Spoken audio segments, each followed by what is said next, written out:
Hey everybody, welcome to this week's episode of Hold the Mic. We are your hosts. I'm Ryan Shead. That's Ian Sherman. Brother, how are you doing? What up, Doe, man? How's everything? Just living the dream over here, It's brother. like, it's like, first off, I saw that you've been protesting, my brother. I Uh saw you in these streets. yeah, that was going to be my positive, but yeah, man, we Okay, can well, we can definitely talk about it.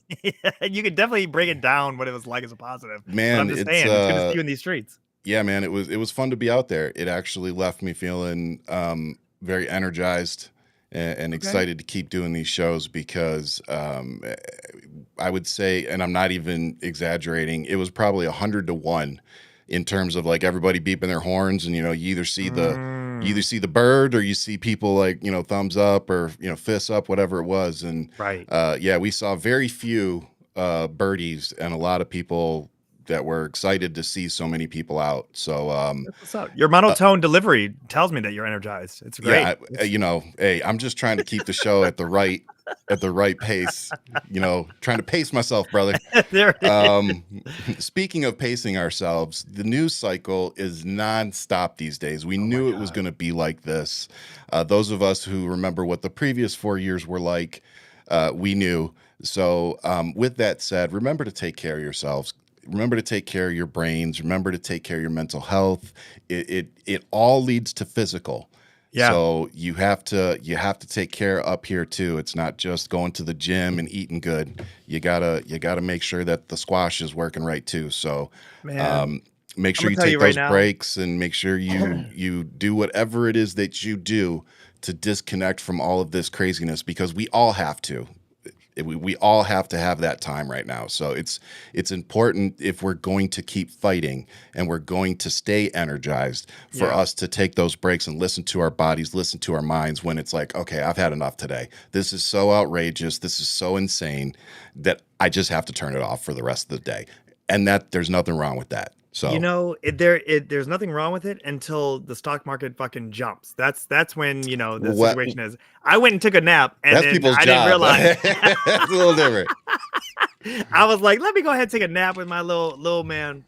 And then I woke up, I go, wait, what? It's moving? Damn. Hey, but Miss isn't rock that how bottom. people are making money right now? Oh, You that's how got we it. were They're making watching money. the dips. They're Not me. watching I the was sleeping. waves. Not me. Well, I was sleeping. So it's a people good that power nap. people alpha males that never sleep.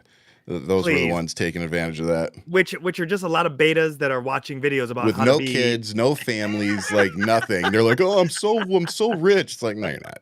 You may have with money, their but you ain't rich. with their box of instant macaroni and cheese. That's who that is. Yeah. All right, don't even know how to Hey, cook. I ate ramen for 3.5 years for this. Oh my god, enjoy, Yeah, I had enjoy. filet. Enjoy that. It's so good. Yeah, man, I'm excited for this show. I know we talked earlier today, and it was one of those things where it was like it's nonstop, just so Oh, much stuff. And I mean, I'm glad we're on Wednesdays. Like, I'm glad that this is the time that we do it, because it's like there's still a couple more days. I mean, the Pope just died. Like, thanks, JD. Like, here we are. And it's like all this bro, stuff is just rushing through. Can you imagine bro. what that conversation was? Can you Bro, imagine? first off, can we just talk about JD Vance for a minute? Can you imagine when they came in and told that man, um, the Pope just died? I'm telling The you, first thing that went through that man's head is, oh fuck, they're gonna think I did when I turned, first off, I already it. told you the best meme I've already seen is murder, fuck, kill. And I was like, okay, a couch, the wife, and then the Pope. Did you not realize what order he would be putting that in? And I'm like, wow, like here we Yeah. go. So Um, it's this guy, he fumbles the trophy, and then we move forward to the Pope dying. It's like he is not getting good press Between at the Signal app, the all. trophy, All of it. this, All of it. it, All of it it. like it's a group of incompetent people. Yeah. And we knew that that was what we were getting when we saw who Trump was appointing. Right. He was appointing loyalists that he can control. Do you know who's easy to control? A Betas. drunk. A Yeah, drunk that is too. really easy to control, because if he's your yes man and you Yeah. protect him, he's going to do whatever the fuck you tell him, Yeah. because he knows that you're letting him get away with it. It's so So true. he's going to be the most loyal person to you. And that is Trump's MO. He Yeah. finds people that he can twist information on, or dig in their past, whatever it is, and that he plays to that and makes them feel like, oh, I'm accepting you. No, he's Yeah. using you. Yeah. And then he puts you in a position where then you can't get away. Oh, now you're an accomplice. And not everybody's Michael Cohen that's going to go sit in front of Congress and give Donald Trump a big fuck you. I mean, you know what? We better keep eyes on Michael Cohen. With the way things are going right now, he might get rounded up. Need security detail. He definitely might need some security from the government. He's one of the people that after Trump won, he went, shit. I'm moving to New Zealand. I'm out. I'm Canada. You know what? Yeah. Who needs the Upper East Side? I'm good. I'm out. Yep. I'm out. Time to go. Yeah. I mean, if he didn't live in New York, I would say like the fact of like what New York is, right? And how this tiny little island does feel like it's completely disconnected from the rest of America. Yeah. If he wasn't here in New York, I would say that there would be probably some pressure on him where he's like he had to make some changes. But New York is just, I mean, it's not like you could just walk in here and just murder somebody, right? Not like Luigi or anything like that. But next question. Yeah. Not that we're making suggestions. Didn't know where I was gonna go. Didn't know where I was gonna go with all that. So yeah. Look, we're in such uncertain times. You know, like we're living where tomorrow could literally just everything could implode.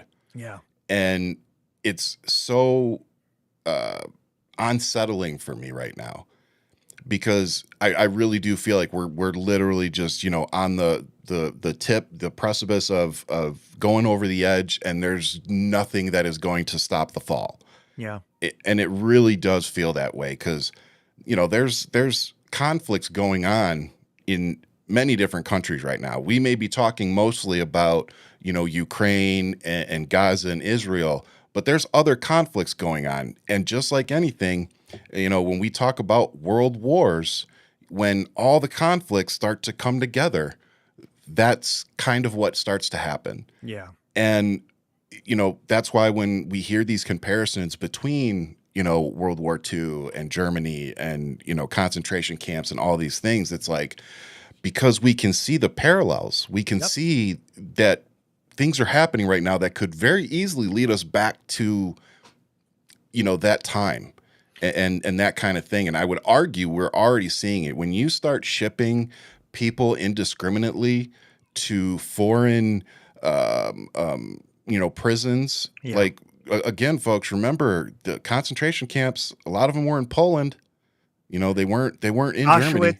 Auschwitz was not in Germany. And when you think about that, and you think about just in general how people just disappeared, and we're seeing that to these young people in college, and you have to go and remind yourself of that speech that came out, and that was actually from a Nazi loyalist. When you look at how he felt betrayed from his own, he was in bed with. And he made the speech where, at first they came for the socialists and I did nothing because I wasn't a socialist. Like when you think about that and you see that happening right now. And then if you just start in real time, if you just start plugging in modern, current events and you put it in there, well, first they came for the undocumented immigrants and I did nothing because I'm not an undocumented immigrant. If you start implementing those things, you're going to really start seeing, like you said, those parallels that are there. And it's, it never started with the gas chambers. It didn't. No. It started with attacking the media. It started with, the infighting. It started with a lot of this, of then challenging the courts and then removing and absorbing more power. And, the only thing that is here is that I just feel like it's a whole bunch of bumbling idiots that are actually running things. Yeah. Like Pete Hexath, where it's just like, clearly there's this disconnect with reality. I mean, this is again the guy who threw the axe over that target and hit a band member on Fox News. You know what I mean? Like just not a very bright crayon. You know what I mean? Yeah. And it's one of those things that you remind yourself that these people, do we really know how drunk this man really does get? I mean, he's making rookie mistakes after mistake after mistake after mistake. Yeah. But we know that he's easy to control. And I know you and I got into a conversation about that earlier. It's like, good luck controlling you. Like, let alone it's not going to happen, right? Nope. But with Pete, it's like, you just put a bottle of gin in front of him and it's like you could have a conversation right then and there and you already know where it's going to go. But it's just which is tragic. It's tragic. I don't know what made this man run to the bottle. And I don't know if that's what's really creating his decision making. We just all know when you're kind of a weak individual and you're trying to act tough in front of everybody. It Yeah. shows.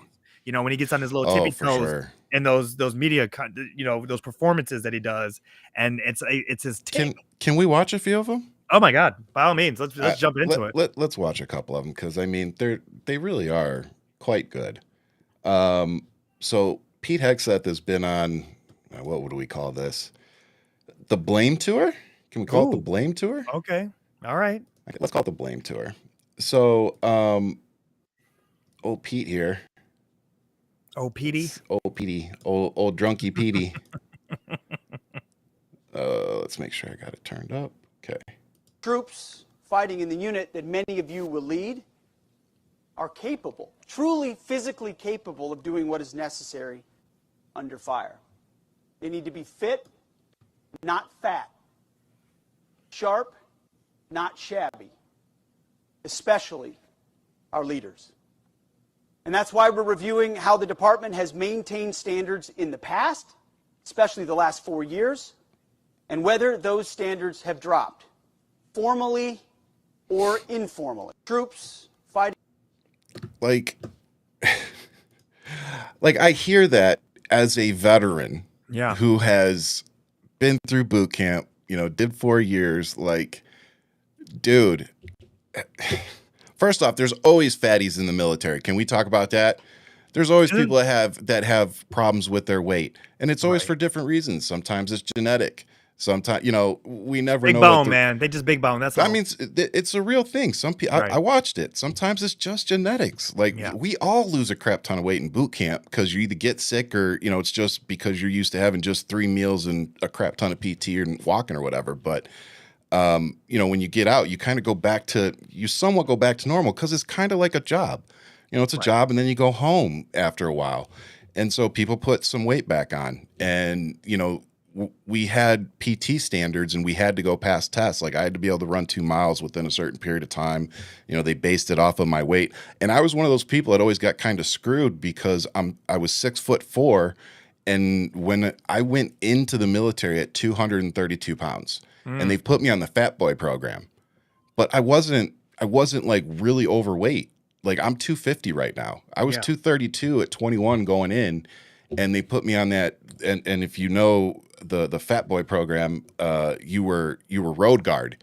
And for those of you who may remember, and for those of you who have no idea, so road guard is you walk behind the whole flight, the whole flight of people. So in boot camp, I think we had 50 or 60 every day walking. And every time you come up to a road, which if you've been to Lackland Air Force Base in Texas, you'd know that there's a 4-stop road pretty much every quarter of a mile. So you're constantly running. And the road guard's job is that when you come up to a road that everybody stops and you run as fast and you have to sprint up to the front. And honestly, what the point is they're not supposed to stop. You're supposed to run up into the front, stop the traffic so that they can keep going. And then you fall back in behind and you just keep doing that all day.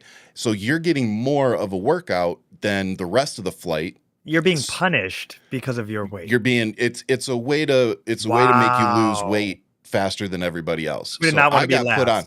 Well, here's the funny part. So we got 2 weeks in and I was doing road guard and I had started losing so much weight that none of my shit fit. And so that we go in to do they do measurements after 2 weeks and I get on the scale and I was at 205. And the guy had me take my shirt off and he was like, Jesus Christ, you could see my ribs. Yeah. Like I had gotten that skinny in 2 weeks. Damn. And he was like, we're going to take you off of road guard duty. He's like, clearly they messed up. Your height versus weight ratio is different. And so there was a couple of us like that. And then they would measure our necks and do all this other crazy stuff to do body fat percentage. So there's all this stuff, you know, it's not like you go in the military and they just say, oh, have a nice day. Don't iron your shit. You know, don't get your hair cut. Oh yeah. Don't worry about having to run those 2 miles or whatever your PT requirement is. Oh, push-ups and sit up. Nah, don't worry. That's not happening, people. Yeah. There are these requirements. These people have no idea what they're doing. They're trying to detract from what their fuck ups are. They're incompetent. Thank you. and they're like, oh, look over here. No, dude, it's not them. It's you. Yeah. You want to talk about standards and sharpness. People shouldn't be sending Signal app messages with battle plans or anything that has to do with your job or the military to your wife, your brother, or your fucking lawyer. 13. Which is what Pete Hexath did for not the first time, but the second time within a month. It was 13 people in that group chat. 13. Like, they're only talking about the 3 that are the main ones, Ryan. That's what's so infuriating. Infuriating. When you get a security clearance, one of the things they pound into your head is, this includes your spouse. Yeah. Now, again, legally speaking, if my wife gets called to court tomorrow and they say, we want you to testify against your husband, she can look at them and say, no, because she's my wife and we have a privilege between us that's to be respected, even in the eyes of the law. That's right. Now, you want to know when that doesn't apply? To military secrets. Espionage. Like, not even military secrets. Anything that has to do with the military. And if you're talking about plans, troop movements, potential plans, potential targets, whatever you're talking about in that group chat, I promise you it shouldn't have happened. Yeah. And it shouldn't have happened with his wife in there. And I don't care what position you pretend to put these people in, to try to justify them being in that group chat. There is no reason for his wife to be in that group chat. There's no reason for his brother, who he appointed to some bullshit, to be in that group chat.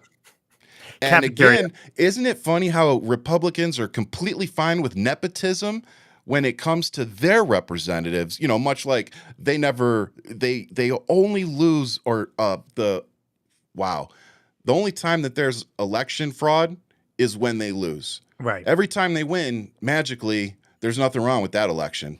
Which, everybody, go check out last week's episode. If you're speaking of elections, we had the election Truth Alliance on, and we're building up a community with them as well. And they'll be coming back. But go check out that episode if you want to hear some interesting statistics and the data that they are uncovering. So, but yes, Ryan, you're spot on about this. And when you talk about the nepotism, it's like, look at how much the Trump brand is embedded. It's especially with looking at even like how he's created a Trump coin, cryptocurrency, all this stuff. And I'm not trying to digress too much, but it's like when you look at how much they had. Imagine if I had. Sorry, the crypto coin. If Obama dropped a crypto coin, it would be over. It would be over. I hate that you have that button because you could definitely shut me up with it every time. Sorry, I didn't mean it. It was too perfect. It was so good. It was right there. But it's and you're absolutely right. If Obama did any of this, but at the same time looking at Biden, looking at Hunter, it's like you guys talked about him so much, but he had nothing to do with anything that was governing America at all. Yeah.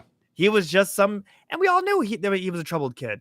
No one ever talked about why he was troubled, and we did in past episodes. But in general, the young man needed help. Clearly, he's now older, but it's like he needed help throughout his whole life. It is what it is. You guys picked on a old man and his son.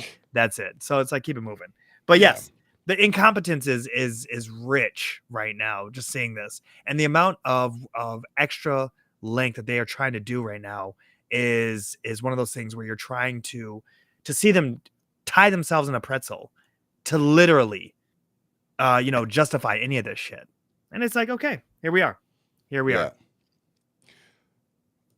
So it is what it is. Yeah, and here's the real interesting part. I don't know, it was a week or two ago, but they had J.D. Vance's mother up at the podium and doing this big celebration for her overcoming her addictions and shit. The crackhead? Yeah, his crackhead-ass wife, or mother, sorry, that they did a movie about. Okay. Which, by the way, was trash and horrible, but whatever. But I'm sitting there and I was watching that and I was thinking to myself, so wait a minute.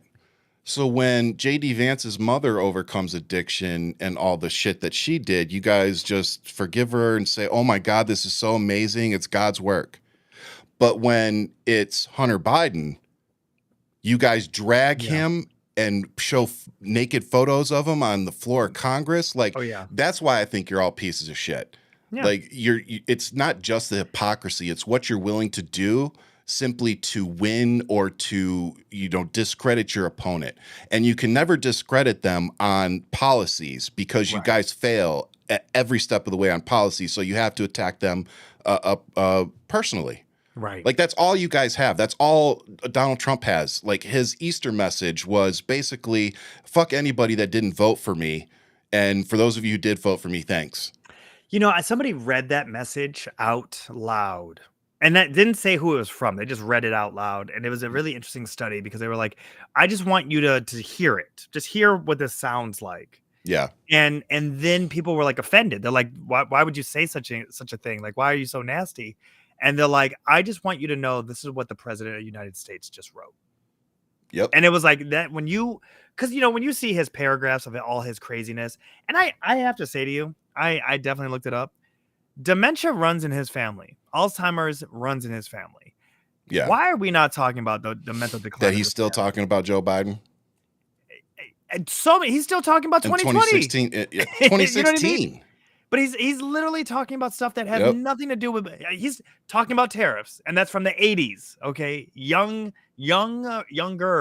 Trump talking about tariffs. And he's backed off on almost all of them, by the way. Oh my God, it's so good. Literally, China, I'm going to do this to you. China does nothing. China, I'm going to do this. Okay, we'll match you. China does, I'm going to do this to you. We're going to do nothing. I'm going to do this. We'll match you. Okay, we need to talk. We're not going to talk. Okay, I'm going to lower the tariffs.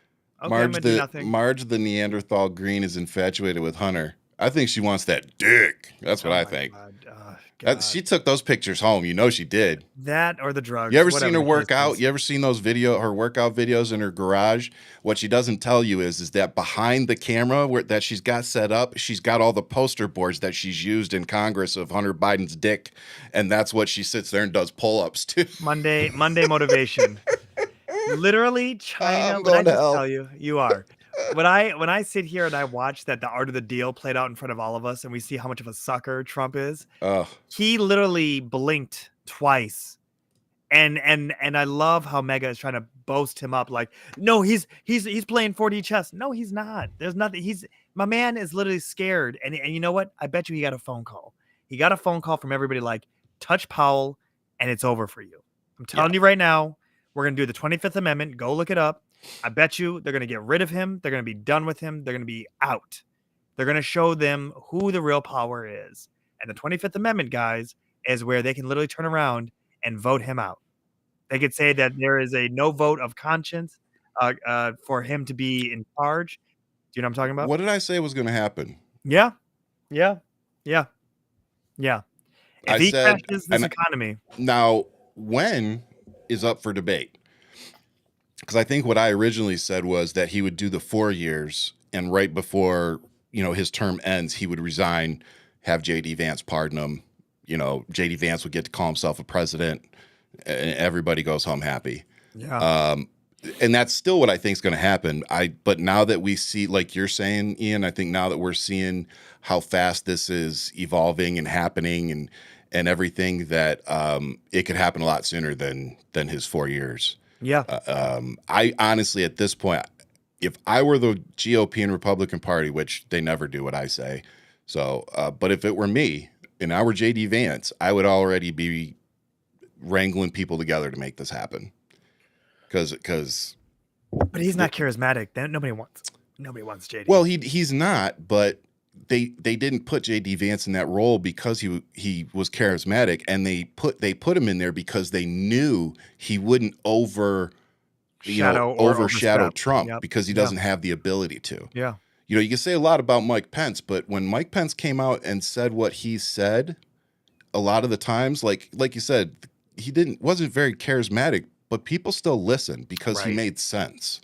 And when he came out and spoke, again, you can say a lot of things about Mike Pence. Yeah. But when he came out and spoke, it made sense. And sometimes, I laughed at the stuff he said because it was so, over the top or whatever. But he was somebody who could communicate. And when he came out and said something, people did listen. And I don't think Trump liked that. I don't think he wanted another vice president that would listen to his conscience over him. I'm sorry, And conscience J.D. or Vance, Constitution? Which one? well, in my opinion, they're one and the same when you're deciding what you're going to do. Facts. But I don't think J.D. Vance has that same moral code.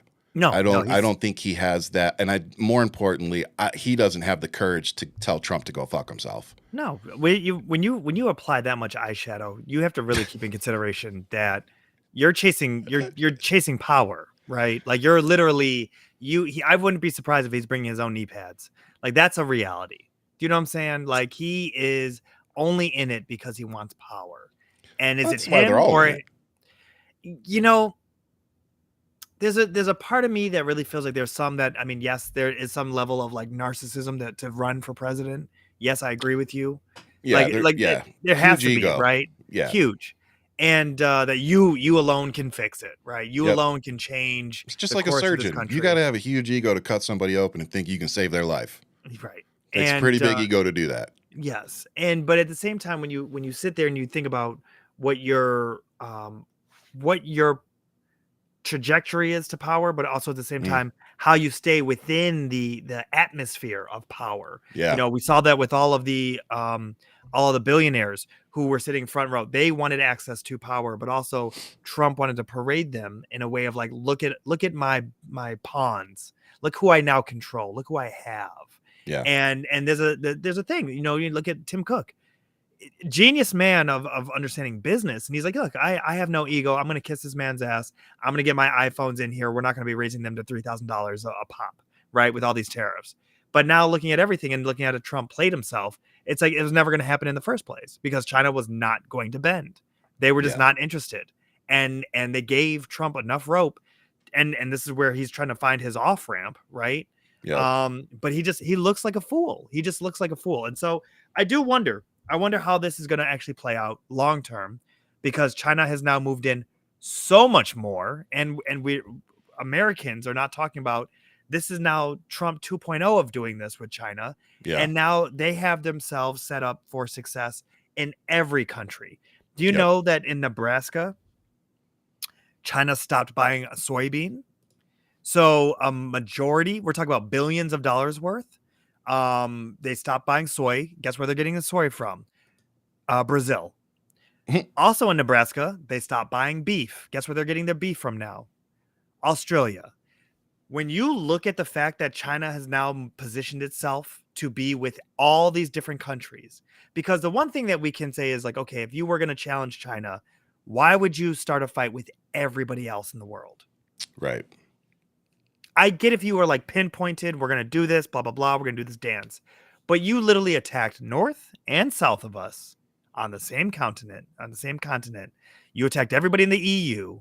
You attacked Australia. You put Abandon all your tariffs, allies. all your allies. You put tariffs on fucking penguins. Like, let's be serious, right? Like, again, when you think about the idiocracy of this administration, For real. and then you sit there and you're like, okay, but all you've done now is pushed everybody away. And now everybody's making deals with each other.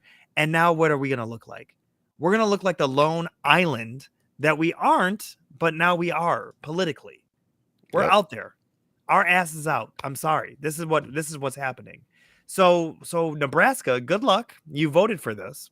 I want you guys to know that they are actually on a timeline of how many months before they actually start seeing some major debt to their state come into play, where they're going to need a bailout by the federal government. So this whole thing of less government, you're about to have Daddy Warbucks over here paying for everything to just keep you afloat, because he has literally ran your entire state GDP into the ground. Yep. And it only took him 3 months. Yeah. Not even. It only took him actually a month when he started. It just, what we're seeing now is the snowball effect of everything. Yeah. At the Defense Department, that means no more distractions. No more social engineering. No more climate change worship. No more electric tanks. No more gender confusion. No more pronouns. No more excuses. No more quotas. No more woke bullshit that undermines commanders and command climates. We are laser focused on our mission of warfighting. At the Defense Department, Like- that means I hate him. I hate his pocket little flag. I just can't. Yeah. When you really do think about how someone's cosplaying as like being in charge, like being the boss, he really does look like he's wearing his dad's shoes. You know what I mean? Yeah. I look, this guy's a piece of shit. He's a Fox News host that doesn't have the experience to be in the position that he's been put in. Right. Like I said, he's there because he's a good yes man, because he has the correct amount of dirt that they can hold over him. Yeah. And again, the next part that I need you all to understand is that, and I'm going to tell this story, even though Ian apparently doesn't like this story, but he can go fuck himself. Now I'm not for the troops. It's like, Exactly, bitch. that escalated. Let me just... That escalated. Say less. The show is yours. Shit. The show is yours. So, but for those of you who might be new to listening to the show, you know, I'm an Air Force vet, and then I was a federal contractor for over 10 years, and I became a supervisor at some point. And one of the things I ended up having to do was I ended up having to fire a guy, and it was actually my first time having to fire anybody, and it was a really interesting and honestly shitty experience. Anytime you take food off somebody's table, it's shitty. Even if it's their fault, it's still a shitty thing you have to do. And so what happened was a couple of guys came into my office and they said, "Hey, have you seen so-and-so's Facebook page?" And I was like, "No, I don't." You know, I didn't make a habit out of looking at my coworkers' Facebook pages. And they brought it into me, and he had posted photos of himself in our hangar, which is a secure area, and he had photos of the F-18s, which, you know, in our hangar they're taken apart. So it's not like you're taking a photo of an F-18 out on, you know, the runway that's all put together, and you know all you see is the outside. You know, you've got wings taken off, you've got, you know, bays opened up, you've got equipment still in there. So there's a lot of reasons that you don't want people taking photos, and you're not thinking about it. You're taking a selfie, and you may think you're just got one aircraft in it, but you've got three other ones, you know, in the distance. And if you know, Cuban Missile Crisis, they were taking photos from 60,000 feet up back then. You think they can't zoom in on a selfie and get some information from the planes? Oh, yeah. So I literally had to walk him out of our gate and hand him over to the MPs, who then escorted him off the base. And I had to take all of his stuff, his IDs. We had stamps. You have to stamp every job you do, because, like I tell people, our job actually lives depended on it. So we literally had to sign off and stamp every single thing we touched, so that if one of those things breaks and it caused, you know, God forbid, one of the pilots to die or something like that, they're going to come find you. Like, you don't get absolved of that crime just because you work for the federal government. Like, you can still get in trouble. So yeah, it's interesting to see what Pete Hexath is getting away with, knowing what I know and having the experience that I have had with security clearances and secure areas and, you know, confidential information.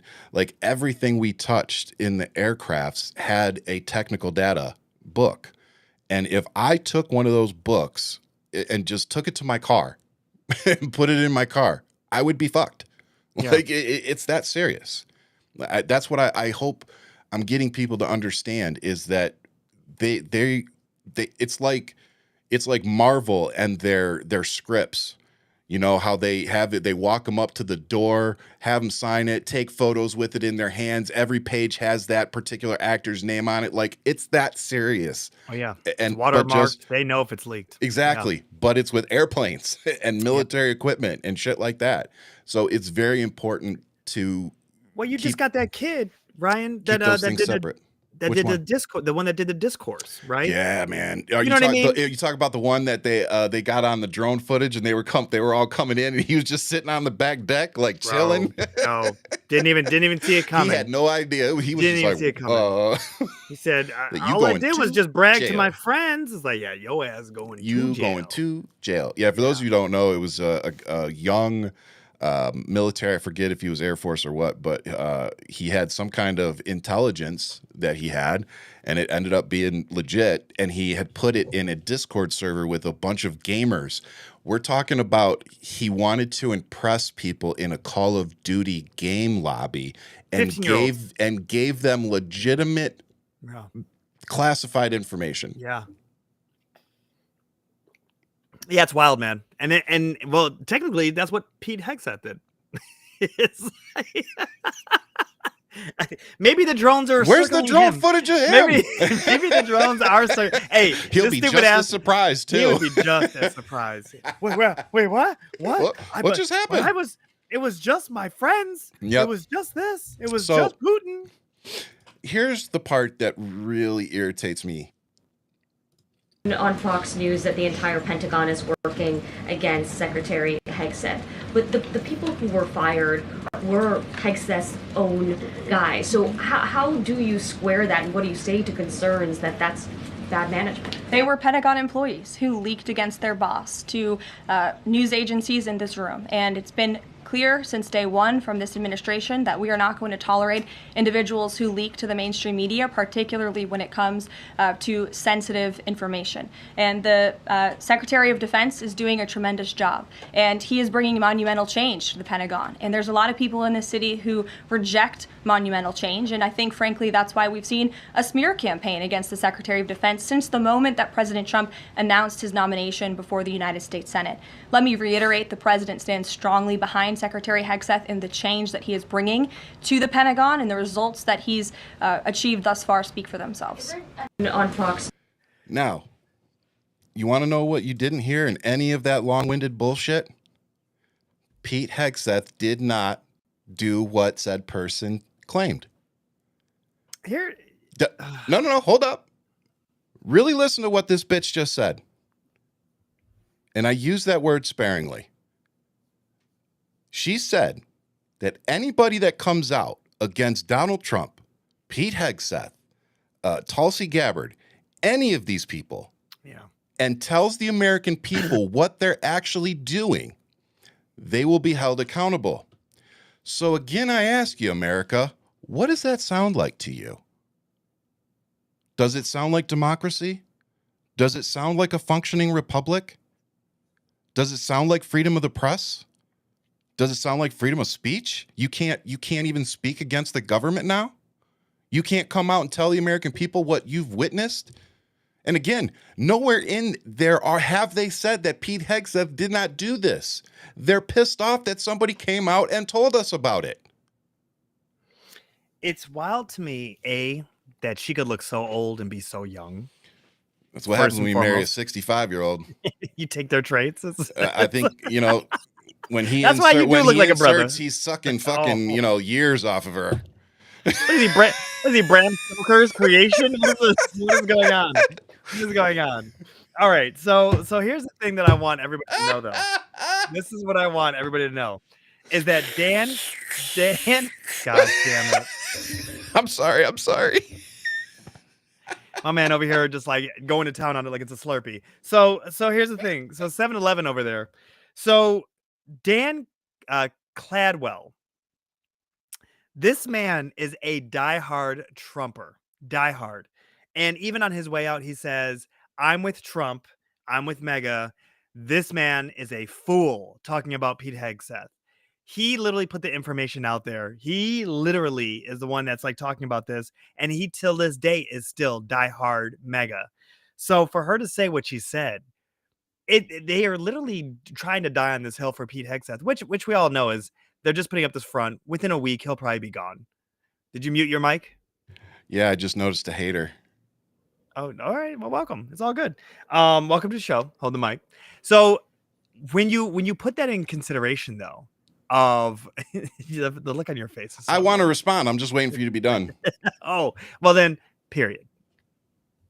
Are you done? Period.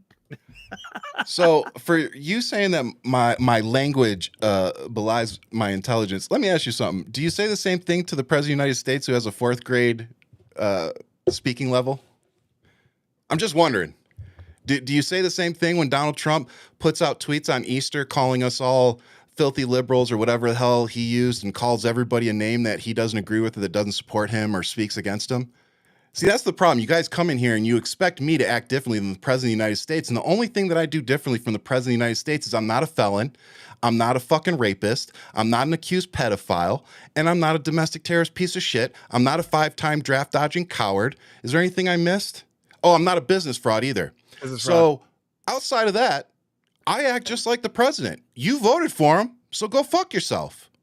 You know, you want me to act differently than these people act. That's not going to happen. See, that's why you people don't like me, because what happens is I come out and I tell Donald Trump, Elon Musk, and all of you to go fuck yourselves. You go look for dirt on me, and then when you realize that I'm a decorated fucking veteran and most of you can't even lick the dirt off my boots, then you come at me personally. You attack my wife, my kids, have me get protection orders. You show up in my fucking neighborhood. You send pizzas to my house. You're all fucking losers. You can't even hold a candle to me, you pieces of shit. Like, I don't understand why you think that you're even close to my level. Like, I'm a fucking heavyweight. I'm Mike fucking Tyson. Do you know who the fuck you are? You're the dude holding the spit bucket for me in the fucking corner. That's who the fuck you are. Fucking rapist, 5-time draft dodging bitch. Like, you think that that's the guy that we should all be looking up to? That you think that our kids should be aspiring to be like? Somebody who's accused of raping a 13-year-old girl? Somebody who has literally been declared a rapist in court in New York. Like, it's a fact. And if you go on my social media, you'll see that I post it almost every day. And you want to know what I haven't fucking received in over a year? A community note, a fact check.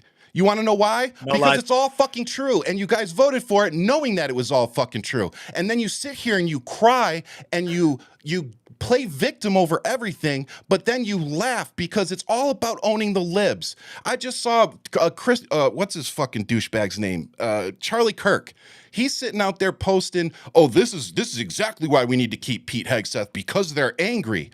Oh, so not because he's doing a good job, not because he didn't release classified information, not because he didn't use a social media app to release that information to his fucking family members and his lawyers. None of that. Simply because the libs are pissed off about it. Yeah. That's why you're all pieces of shit. It's not about America. It's not about Americans. It's not about protecting kids. It's not about helping anybody. It's about power. It's about fucking over the middle class, the working class, and anybody that doesn't make over $450,000 a year. That's what it's all about. So again, if you want to just sit there and play stupid and play one issue voting or whatever it is you do, fine. But you're all pieces of shit. You're the reason that we're still fucking in this mess. I can't believe after 4 fucking years of this guy that you thought, yeah, let's do it again.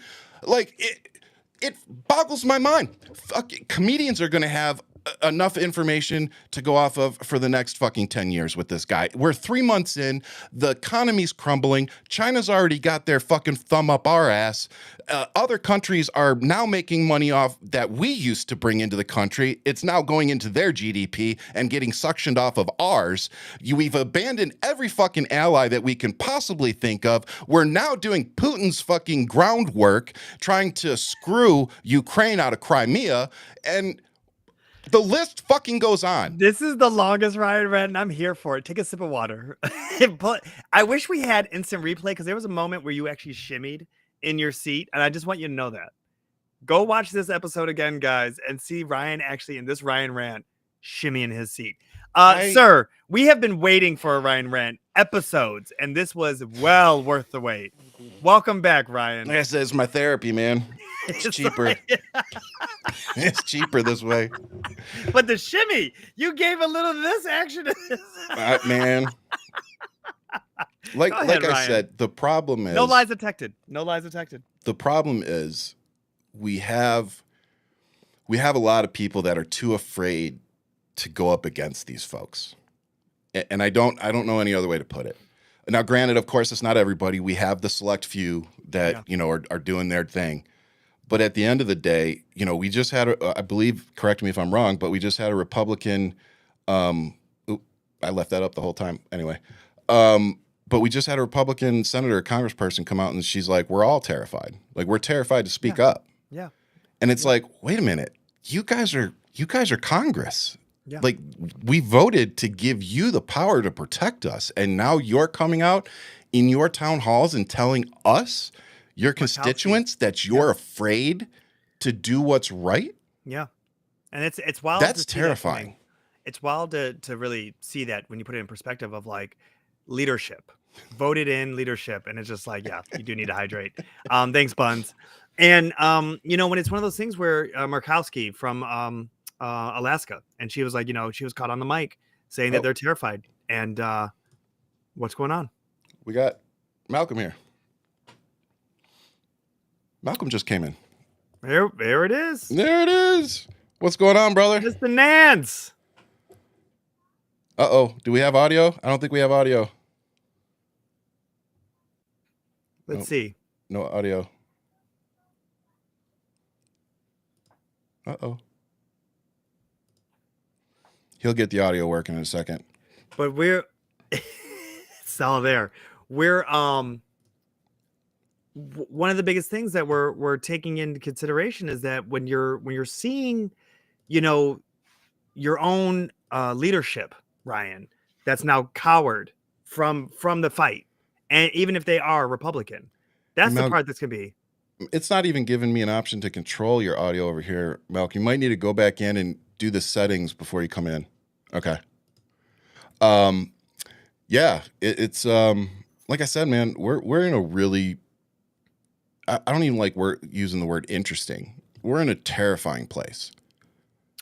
And I need people to understand that. Yeah. There's too much of this, like Pete Hexath said, anti-woke stuff. Do you want to know what woke is? Woke just means that I care about other people besides Empathy. myself, other communities besides myself.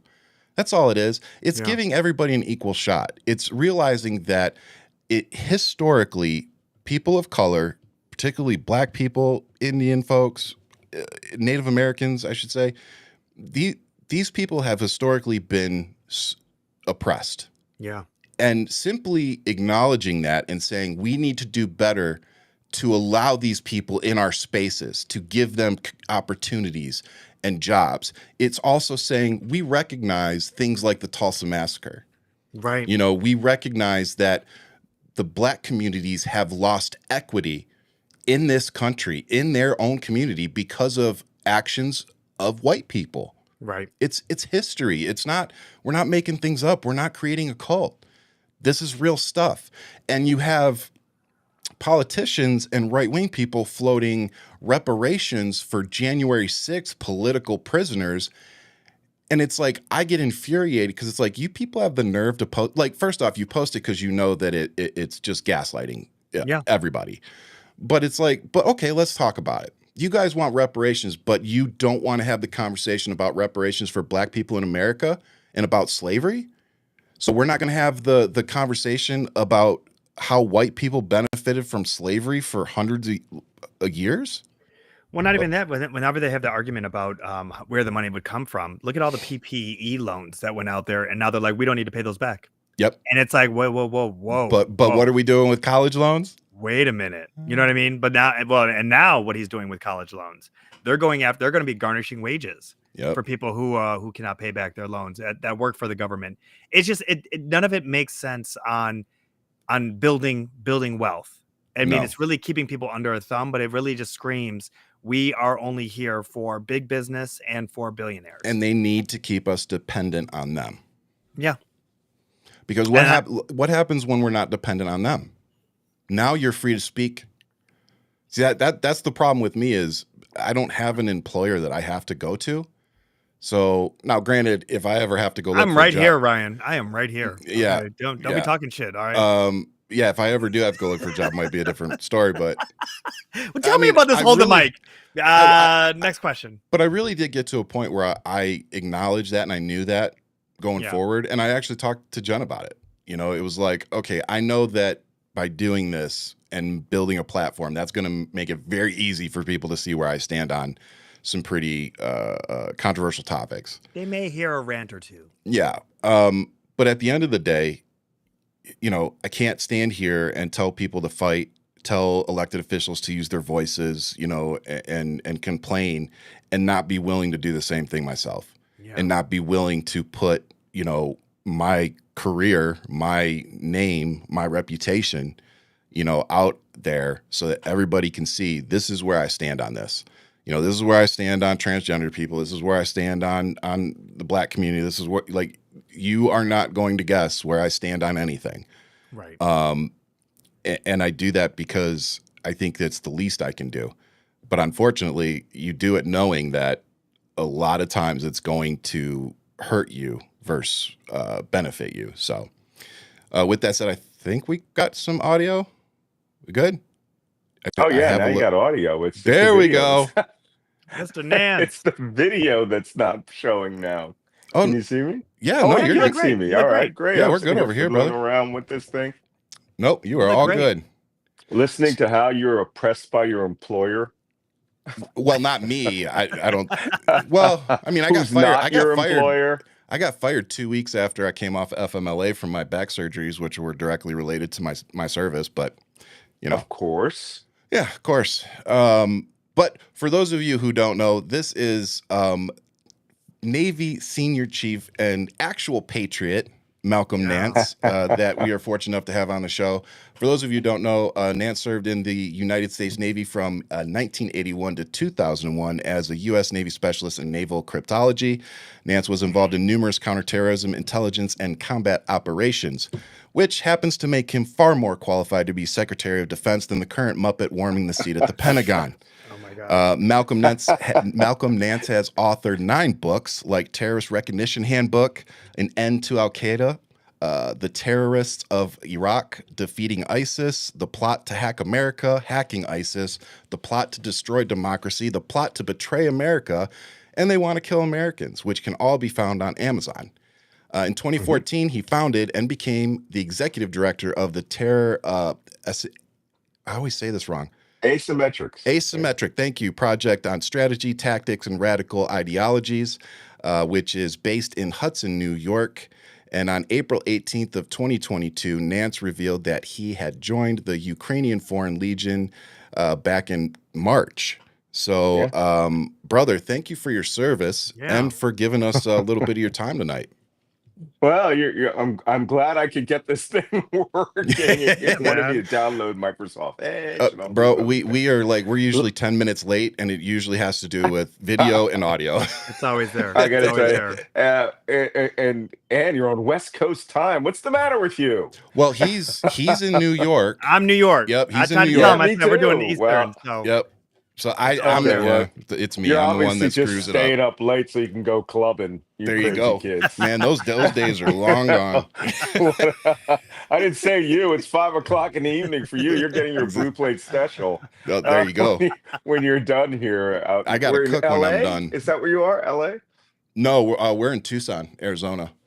Oh, Tucson. Oh, Yeah, but we that's a don't nice do place. the daylight saving, so it's one of we're, my favorite Oh, moments. we're okay. on LA time. Oh I yeah. wish I had known. I was out at the book festival last year. Oh, really? Yeah, The one in I Tucson? spoke there. Mm-hmm. Oh, I didn't even know that, or I would have gone. It was great. That's a great thing to go to anyway. My wife and I were Any- going to go because she's a huge reader. So we were actually going to Anything go. that celebrates books, you should get your happy ass out there. Oh yeah, So- absolutely. No, we're Nah, big. so what are we We're big talking book about? people here. Yeah. Well, we were just talking about Pete Hexath, and Oh. I think hopefully you can Christ. come in and kind of button it up for us, because I think we've kind of, I don't want to say we beat a dead horse, but I think since we have you on, it'd be more interesting and more beneficial to talk about what you've seen on the ground, more in Ukraine, especially with what's happening in the last few days with and today with Marco Rubio coming out and saying and not showing up to a meeting with the EU, basically telling them to kick rocks. So hopefully we can talk about that. But real quick, I just wanted you to give your, with your experience and everything, what's your take on this whole Pete Hexath thing? Well, I mean, you're right about one thing. Both you and I are more qualified than he is to be in that job. I can tell you right now, I'm way more qualified than him. He was Zero a doubt. National Guard major, a National Guardsman. Okay, he was not active duty. He went on active duty. You know, he's one of those guys who wanted who wanted those augmentation slots. Yeah. You know, so that he could go out there with the big boys and play with big boy units. And the Guard does a lot of deployments. The Guard does real deployments. Yeah, they do. But you know, and they are essentially, what is it, the extra 3 or 4 divisions that the Army uses on the regular now. But it does leave something about his professional development. So it's sort of like his Fox News hosting. I mean, it's like saying I should be the head of NBC News because I was on MSNBC for 7 years as a guest. Well, that's a lot more experience than he has. His capacity to even understand that, number one, he's not qualified for the job. Yeah. It's just, if you don't know your limits of expertise and you just take it because you're honored someone has asked you, well, then you're a moron. You should know just how far you should be going in life. The man is a well-known drinker. He's very well-known over at Fox for drinking. Yeah. By the way, full disclosure, before I was at MSNBC, I was a regular Fox News guest when I lived in Washington, D.C. With back when they had journalists, right, over there. And actually, it was not with Tony Snow, but I was on Fox News every Saturday like clockwork for almost a year. And, they have those producers that push you into doing things. And then they have those producers who are straight line. They got rid of all the straight line producers. But even as a service member, as someone who knows, the man who was just there in the job was a 4-star general who worked his way up from, the ground level. And it is insulting that Hexath said that that General Austin was there and he was coming into the Pentagon Hexath to put some boots on the ground experience at it. Austin had the Silver Star. Yes, It sir. is a combat award Yes, for sir. valor. You don't get the Silver Star as an end of tour award or a deployment award like some Bronze Stars, right? Yep. Bronze Star for meritorious achievement. I just felt that was insulting. The man was a ground up leader. He started as a second lieutenant. He went all the way through multiple wars as a senior combat commander, a man who understood. One sec, I just have to close the door here. Yeah, no worries. And the interesting part about that we would have had is a Beagle storm right the there. guy that replaced him, General Kane, who was put into that position. Oy. The kicker is he needed a waiver for the 'Cause he's position because he unqualified. didn't meet the minimum qualifications. So Man's you're a- kicking was a out an 2-star. overqualified black man, and you're kicking him out of the position and putting in a mediocre white man Underqualified that white didn't man. even meet all the qualifications, signing a waiver to make that. Like that's just infuriating.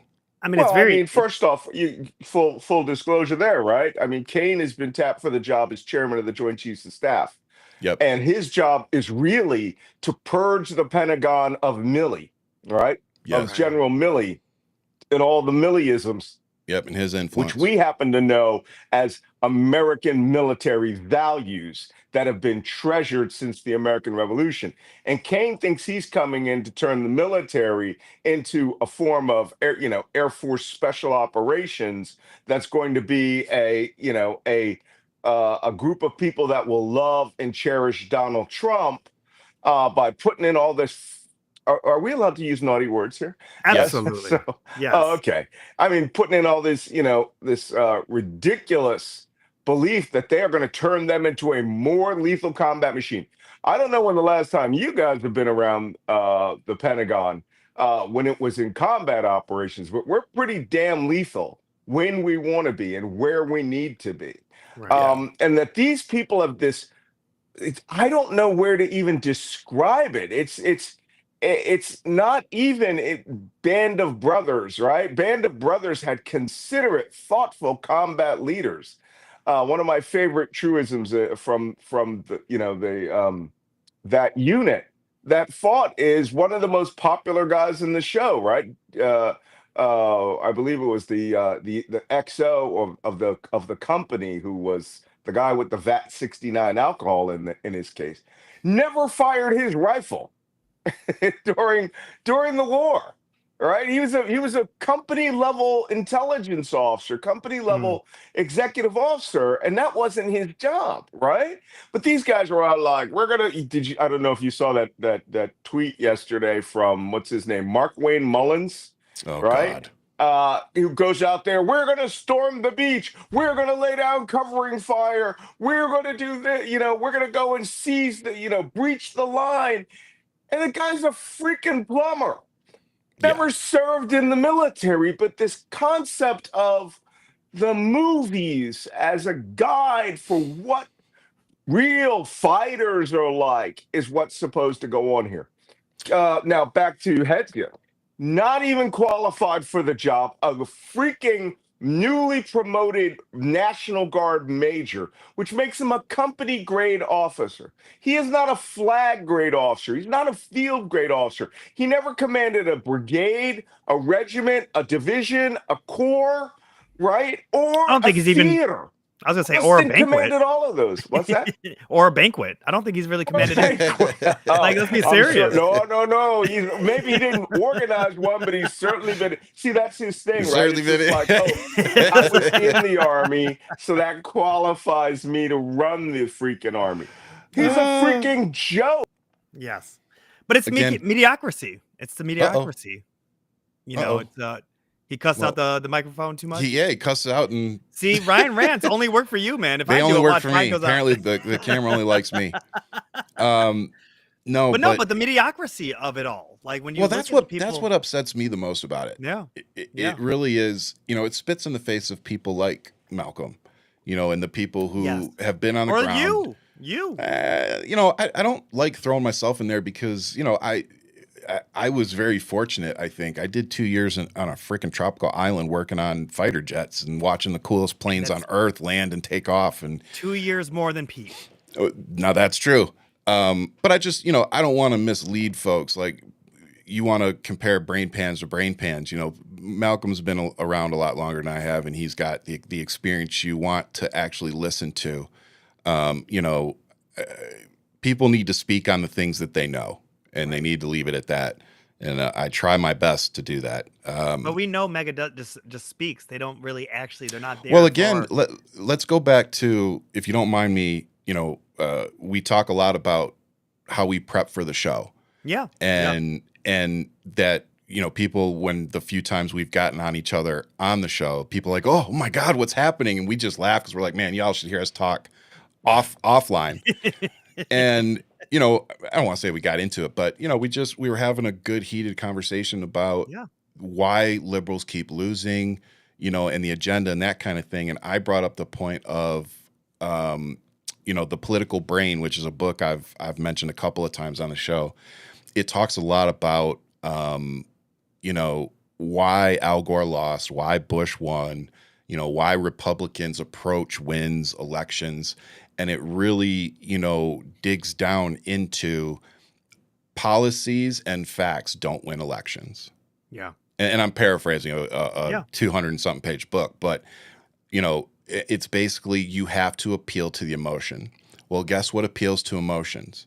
When somebody like Mark Wayne Mullins comes out and starts screaming, patriotic, whatever. And again, another story I've told for those who've gone through boot camp, when you go to church on Sundays, which is the only break you get, they usually played some kind of video of, like C-130s dropping bombs with, the chaff and flares going off that look like, angels, and you're sitting there thinking that you're doing this righteous thing, and later, as you probably get older, at least for me, retrospectively, I look back and I'm like, wow, those were cult tactics, and we're seeing a lot of that same stuff today, Absolutely. just with a MAGA twist.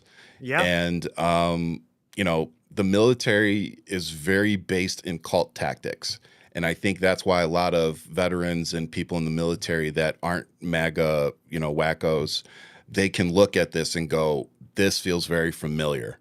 And here's why it feels familiar. There's a very fan base of like this is a sports arena or sports team, and that's really where Mega really. I mean, because when you think about wearing a jersey, right? Like when you It's and like I being a Lions fan when they're losing. exactly. Like it's literally rocking Detroit Lions gear, Yep. and you're like, okay, but here we are. But when you look at Mega, they are proud to wear that brand, and they Even are when proud they're of 0-16. and they're proud of mediocrity, right? They're proud of ignorance. They're proud of, just immediately removing anything that you're saying. You could have someone as intelligent as Mr. Nance here say everything to a T, and they'll be like fake news, and they just completely write and it off. dismiss And it. you're like, first off, go fuck yourself. Second off, let me actually get into like the deep argument of what I'm trying to state here. And it's like, but like you said, facts aren't winning this. So we need to hit them where it really hurts. JD Vance likes to fuck couches and kill popes. That's who he is. Like, that's who he is. We need to lean into it. Don't run from it. There really does need to be some kind of investigation on. I mean, the dude dies hours later. Come on. Okay, I'm going to say to both of you gentlemen. Go ahead. I just want to say this to both of you gentlemen. The Pope said some real shit to him, and there's no taking it back. There's no taking it back. There's no like, Pope, I learned from what you said to me. Nothing, none of that. He said, he chewed your ass, then died. Human being. And with my last breath, I'm gonna go stroke out in the corner. Straight I up. will say to you. The crazy part was, I thought it was leave the couch alone. Leave the couch alone. It's like... Did you notice? They wouldn't let him sit on the couch next to him? They made him. Give him a kid seat at the Vatican. Here we go. Oh my God. Anyway, Jesus. No, but I made a video. I said, I know a lot of people probably don't realize this, but I'm Catholic because of the way I go online. But it really is one of those interesting times. We don't get we get to see this like a handful of times in our lifetime, to see a pope be appointed and go through the process, conclave, and all that. I do find that kind of stuff interesting.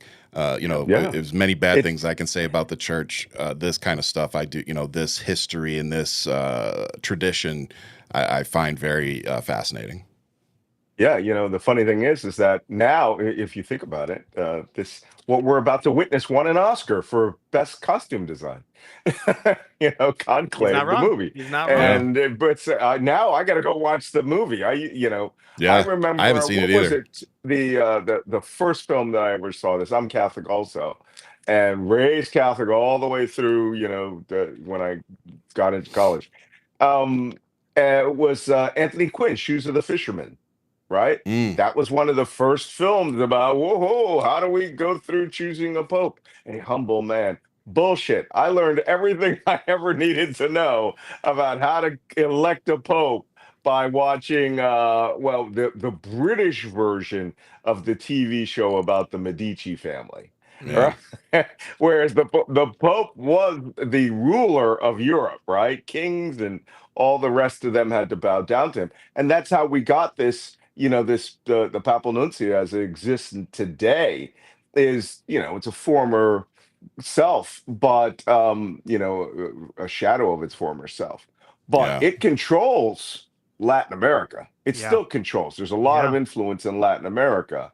And same with, Christian countries like in Central Africa, like Uganda, Rwanda, some of these places that are still Catholic. And the Philippines, can't forget the Philippines, right? The last decent Catholics on earth. So, but we're all going to get a real show here, and everyone's going to go watch it. Netflix is going to break with everyone watching Conclave. Just trying to figure out what's going on. What's happening. What's happening and how the Pope process, how they're elected through hook or by crook. Malcolm, we were talking about Ryan and I just earlier today. Like, how are they going to pick this next pope? Are they going to go more conservative? Are they going to, how is this going to lean? And we didn't really make a bet. We were just saying, like, with the way things are going right now and how this is like a far right movement that's kind of circulating throughout the whole globe, what's going to happen with the pope? And will that become political? Yeah, I wrote about this in my book, The Plot to Destroy Democracy. I termed it the axis of autocrats. And that's what's happening in this world, is that Trump wanted to join the axis of autocrats and now has. And it's about to become formal because Trump is going to actually bring the United States into full economic and political alliance with Russia. That's clearly on its way. Steve Witkoff, who is his negotiator in Moscow, has pretty much said that's what he's going to do. Yeah. That the United States and Russia, he's not negotiating, by the way, the end of the Ukrainian war. He's there negotiating, bringing economic relief to Russia, and that he's pretty much cutting deals for Russia, for the United States to access Russian oligarch billions, hundreds of billions of dollars that's just frozen over there. He's going to lift sanctions. Absolutely will lift sanctions against Russia. And the way he's going to do it is he's going to blame Ukraine for everything. As a matter of fact, Marco Rubio today was dropping that hint that if you don't, essentially, if you don't give Ukraine, and not just Marco Rubio, it's Marco Rubio and JD Vance today. Yeah. Both were saying that the United States is going to walk away from this. And the way that it was described by one European analyst was that the United States was using mafia tactics. Nice country you have, it'd be a shame if something happens to you. Yep. Right, there you go. Trump slams Zelensky. So, but they're not, the Ukraine is not negotiating. Ukraine is not surrendering. Correct. Exactly. And that's the problem. They want Ukraine to surrender. I don't know what they've told them in Moscow, like, we'll give you access to all the minerals there. But this is the first time in a very long time the United States has said, we will defend your existence. Yeah. Your existence, but you got to motherfucking pay me. Right? I mean, Yep. It's literally straight from Goodfellas. What? Yeah. You got cruise missiles coming up? I don't give a fuck. Pay me. You got Andy, you got hypersonic missiles hitting Kiev. I don't give a Fucking fuck. Pay me. And this is what they want. It's disgraceful. And I put it this way, just make this very clear. The American people are not siding with Moscow. Trump personally is siding with Moscow. Yeah. And this is why we have to, we'll get onto the politics of this later, but this is why we really need to have a people-powered revolution that will change this administration. People say it can't be done, but it can be done. I'm with you on that. He's terrified of it. Yeah. No, it's and Ryan and I talk about this all the time. The fact that the middle class is being squeezed, and even with the attack of student loans, and seeing that it's like more of our generation and younger who are now suffocating from these power moves that they're making. When is it that we turn to revolt against this entire administration and remove all of their power? Because if nobody goes to work anymore, I mean, I'm sorry, the French did it. The French Revolution showed everybody that this will be completely wiped out. Are we there yet? No. You're talking to a guy that knows guillotining songs from the French Revolution, right? But sera, sera, sera. I want to give à la lanterna, right? Up onto the land for posts. But I think that will come. I think we'll shift to that once I've answered some of your other questions. Yeah. We'll talk about what the listener here should be doing. And I'm taking part in a new political action committee. I have not announced yet, which will be very fun. But it will be focused on providing that leadership nationally that we're missing, right? Yeah. We've got all these, we have a lot of protest groups that are springing up. You have this new one, 5051, awesome work. What is it? Hands off. Yay. Awesome. Move on. Indivisible, hit the road, some of these other groups. And it's like, I noticed none of you are working together. So, but they're having big protests. Why? Because the same people are showing up for every protest. Yeah. It's not hands off because, ooh, it's hands off. I want to go to their protest. No, every weekend, everybody is showing up. This all needs to be harnessed and coordinated, and it's not being done now. I mean, we No, only put out 5 million people. Last I counted, 76.5 million voted for Kamala Harris. Yep. well, it's a combination. We talked about it earlier. Did I we? always feel like I'm privileged because I don't have an employer I have to go answer to that signs my paychecks and puts food on my table. So I'm a Right. little more free to come out, say things. And I went out to the protest this past weekend, and like you said, it was huge. The support was extremely positive. I think in general, Americans are pissed off. Median But you age is did you, probably you 55. man, there was kids there. There was Oh, yeah. everybody there, and Good.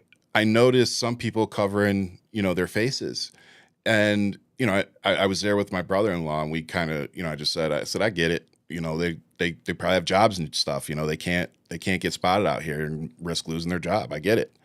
But I Wow. think like you said, that's why it's so much more important for people like you and I who don't have those restrictions on us to come out here and speak for them.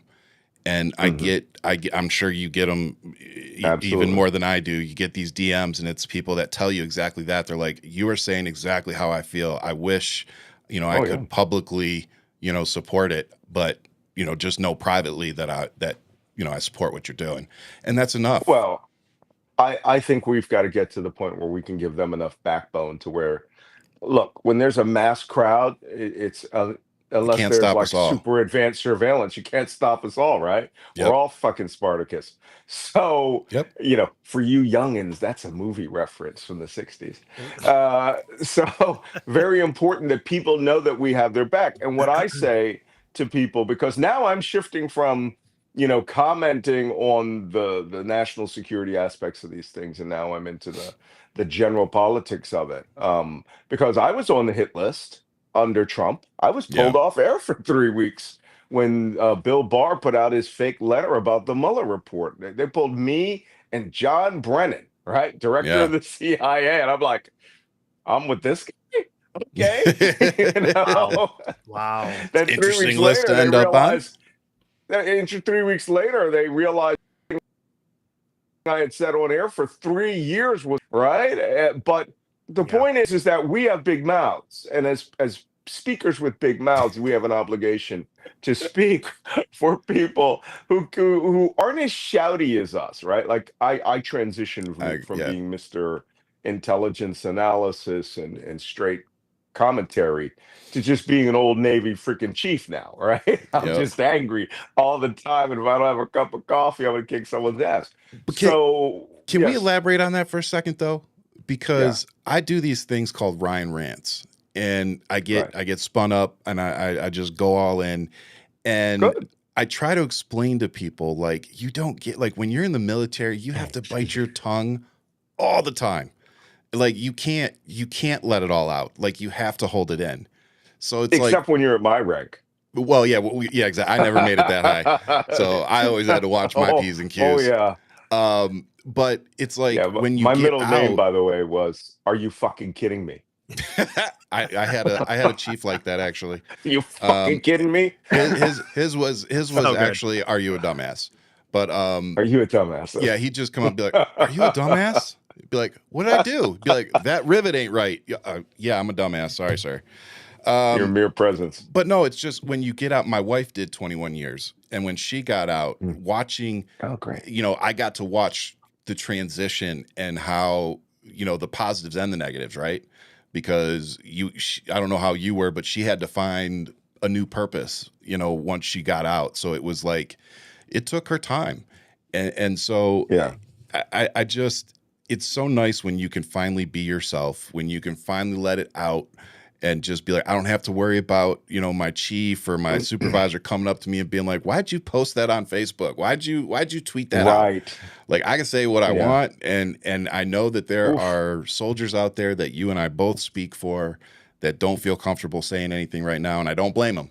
I don't blame them one bit. Yeah. So, Well, that's very true. I mean, I had that issue at MSNBC, right? They would watch every word you put out on the Wow. internet and call you.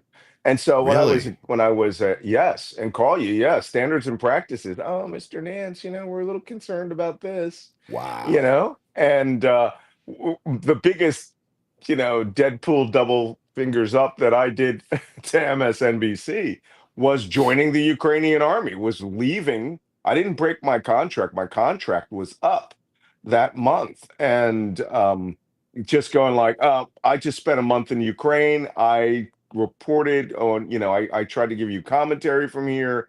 None of you were interested because they had this weird thing, right? They sent journalists to Ukraine. Therefore, they didn't want to hear from anyone but those journalists in the pre-war, Mm. right? Hmm. Even though I was going everywhere. I went to the literal 70 meters from the Russians Like in they have both Luhansk in in you the though. They have a pre-invasion. reporter and yeah, that They does didn't make want to sense. hear it. They had a thing in their head. And you might recall they had oh, what's his name? His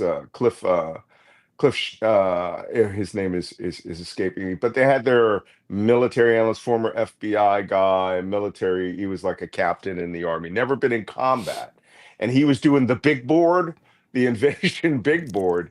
And this is where they wanted to put me at the like starting with Stephanie Rule, 11 p.m. to 3 a.m., which is real time in Ukraine, but it's like that isn't prime time. And I didn't care anyway. When I got back from Ukraine, I left Ukraine by complete accident the day of the invasion. We thought the invasion would have started a week earlier. And I had a family problem. And I was two things. I had a family problem. I was going home to get my armor and equipment and turn right around and come back. And then the invasion started literally the minute I landed in Dublin. I had left at 10 p.m. I was on the last flight out of Ukraine, the Lufthansa flight. Wow. And it did. Then the airport shut down after we took off because they knew Why it was coming. was it Yeah, I true mean, we that got it.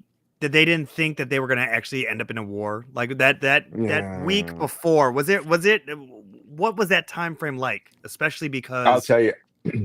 Well, there are two schools of thought about this. yeah. Well, And Yeah. I was involved in the shit's coming school of thought. So I actually got into it on a MSNBC show with Chris Jansing and some academic that they had brought in there. And I had just come from the Donetsk, right? From Avdiivka. By the way, it took the Russians 4 years to take the hard spot that I was at, which was the Mm. command post of the Ukrainian army. 4 years to take that village. And Ukrainians let them have it by we'll exchange it for 20,000 dead Russians. So I had been down there, and had been briefed by the commander of land warfare, but I noticed things that a lot of other things don't notice as an intelligence professional. I drove every inch of that country except down to Mariupol. I didn't go to Mariupol. I didn't go to Kherson. I didn't go to Odessa. I was heavily concentrated on the north, central, and north. And I drove the road that 40-mile convoy was on. Remember Mm. that? At the Yeah. beginning of the war, they had a Stuck 40-mile in the mud. convoy in the woods. Stuck I'm in the like, mud. how the fuck can they get on this road? You're going nowhere. You're all gonna die. Yeah. I was there in a Pajero, right? And we got stuck in Wow. the mud. I actually tweeted about it. I was like, the mud on our tire. At that time, we were like, you can't even maneuver around. The first vehicle's going to get hit and they're all going to get stuck. And they did. And every night, the Ukrainians were hunting, right? Would come out of their cars. Like the chick who was the N-Law killer, she had the new light anti-tank weapon. And she put N-Laws in her little red, Opal, this little Get sedan, and out. she would go to the edge of that wood, and then she would come through on, by the way, not just hunting trails. One of the more interesting aspects of Ukrainian culture that I learned is they are ginormous mushroom hunters, Yeah. right? And you'll see on weekends 100 cars lined on the side of the road, and everybody's got their little baskets and knives, and they're out there selling these huge, platter-sized mushrooms. So those people know the woods, right? They're good in the woods. And this woman went out with her in-law, her British in-law, which is an outstanding anti-tank weapon, and she was just blasting shit left and right. I mean, she had like 10 kills on armored Wow. vehicles or Wow. tanks. And she's like, I ran out of in-laws. And I could be doing a lot more.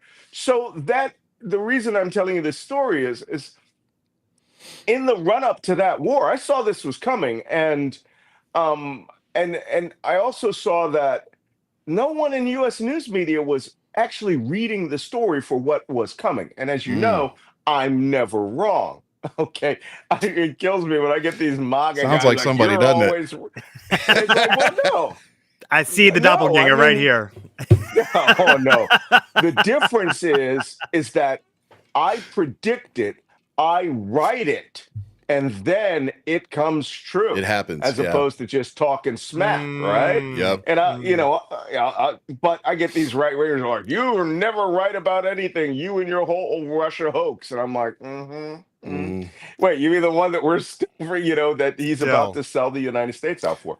So I got there and I had it out on Chris Jensen's show, and this guy's like, Russia's going to be able to achieve their objectives in a matter of weeks, Weeks. I and remember that. Ukraine, they will be on the Polish border. And I just sat there, and then finally she turned to me, and I famously said, "Listen, I don't know where you get your opinion, but I am on the ground here. I've just returned with the battle commanders, right? The commander of land warfare and the commander of this kickoff battlefront who has been fighting these Russians for 3 years. And there's something I think none of you factor into your analysis, and that's that Ukraine has an army and they're already in the field."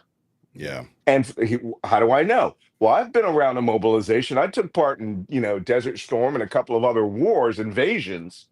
And, there's a lot of traffic. And the traffic you're going to see is usually going to be logistics trucks and fuel trucks. Logistics, fuel, and water, POL, Water. right? Yeah, I was about, Petrol, yep. oil, lubricant. And all your log is going to be moving at night when you can control it, when the Russian satellites aren't watching, when the spies are sleeping. I drove around for 2 weeks and I saw not one real substantial convoy. On occasion, you'd see a truck here, a truck there. And I'm talking about a country that's 18 hours of driving wide, right? And I go, they're in the field.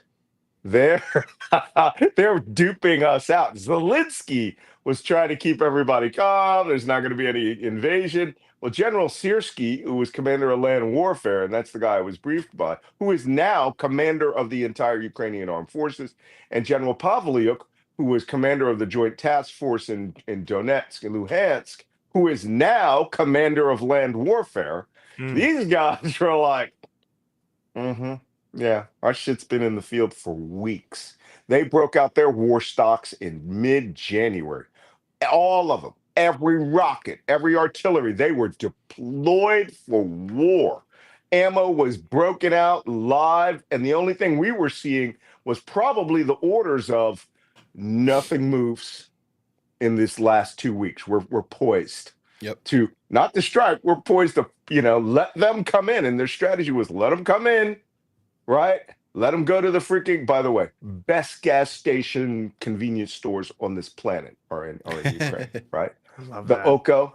Oko has, first off, the national food of Ukraine, which is the wrapped and grilled hot dog. Ooh. Love Ukrainian hot dog. And they already got the mustard inside, whatever you want, mustard, ketchup. And then they grill it like on, a George Foreman Like grill, a George right? Foreman grill?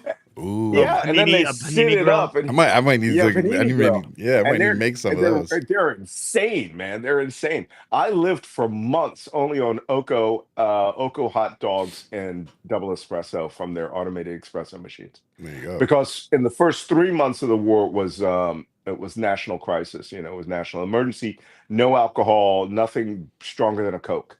Yep. So, and the gas stations were emptied of everything because people were leaving the country and logistics was screwed up. So anyway, the Russians, we had driven through virtually every square meter of Ukraine, and we knew where all the gas stations were, right? And all these gas stations have the hot dogs, the sandwich section, the restaurant, and then they have the ginormous wall of liquor. I mean, imagine the biggest liquor store that you've been to, and that's a section of their convenience stores. There was my favorite one was they had a Jack and Coke display next to the front door of all the Ocos, and it was a 6-pack of Coke, plastic wrapped with a bottle of Jack Daniels. Okay, stacked in crates next to the door, right? And I Jesus. as soon as the invasion kicked off, I go, this should take them 3 to 4 days to get to Kyiv, but this is going to take them weeks. They're going to be drunk off their ass every night. And that's exactly what the Ukrainians were waiting for. Every night, their special forces, partisans, individuals, if you wanted to, there's no rules in war, right? You can go No. Russian hunting and get into these areas of operations and just kill who you want. And that's how the Russians lost the war in the initial invasion. So I had sat there with this woman, like I said, or not woman, this academic, and I go, bro, okay, the Ukrainian army is out and they're going to fight. And he's like, yeah, it'll take blah, blah, blah. Well, who was right about that one? I was Yeah. right about that one. Wild. And I was so clear that it was going to happen the way that I predicted. I said on that very show, I said, they will never take Kyiv. Never. I said, it's the size of Chicago, and it's got 2 million more people than Chicago. And even if 3 or 4 million leave, that leaves you with 3 million men and little old ladies with Molotov cocktails sitting on the 5th floor of their apartment buildings. Not joking, by the way, these are real. Oh, yeah. Everyone made Molotov cocktails. Everyone. Yeah. And they had TV instructions to make sure that you put styrofoam inside it so that when it melted, it stuck to the Russian soldiers' bodies. I mean, at month 5, when it was clear Kyiv was saved, the Russians were never coming back, their biggest problem was going around and collecting the cases, millions of bottles of Molotov cocktails. So this is what MSNBC missed, was this on-the-ground analysis, because they were relying on academics. They were relying on this guy with the big board. And when I came back and they were like, oh, we want you to take the midnight to, 11 p.m. to 3 a.m. I go, nope, leaving. My contract's up. And as a matter of fact, my contract was up the day before I made that video statement on MSNBC, which was my coming out to say, to show my support of Ukraine, which, I mean, I work for Ministry of Defense Intelligence. That's their hybrid version of CIA and DIA. And people go, well, you were faking it. You had a rifle. I go, still a rifle, still an issued weapon. You had no magazine. It was 2 a.m. in Ukraine in the middle of an air raid. It was starting to freaking snow. It was minus 3 degrees Celsius, or no, what is that? 27 degrees, right? Yeah. And I was freezing. And you get these right-wing guys like, you didn't seat the magazine in your AK-47 correctly. I go, I cleared that weapon 3 times in 2 minutes to ensure there would not be an accidental discharge or negligent discharge on MSNBC. And you motherfuckers, it's like, well, that proves you didn't go to the war. It's like, I spent 10 months in the war, and 6 months of that was on the Kharkiv line. Said the guy who never served. Yeah. Yeah. Oh, no. That's the right wing, right? You get these guys out there who's like, oh, I was a special forces guy. You ain't here, bitch. No. Let me tell you, this is Sit as down, I like to put bitch. it. Malcolm, they all cosplay, man. They all cosplay. I know. Yes. Oh, they always do that. You LARPed in a hotel room in Poland. I was like, really? Because that artillery is really fucking long range. Listen, you go boom, And it's really funny, but you get these right-wing MAGA types who are like, fuck Ukraine, people who were in the military. And, the only thing that I say to that is I go, oh, I see. Yeah, you're a fluffer for a KGB officer. And we've lost so much knowledge of what bad Soviet Union and the KGB was that now these guys are like, yeah, I fluff Russia.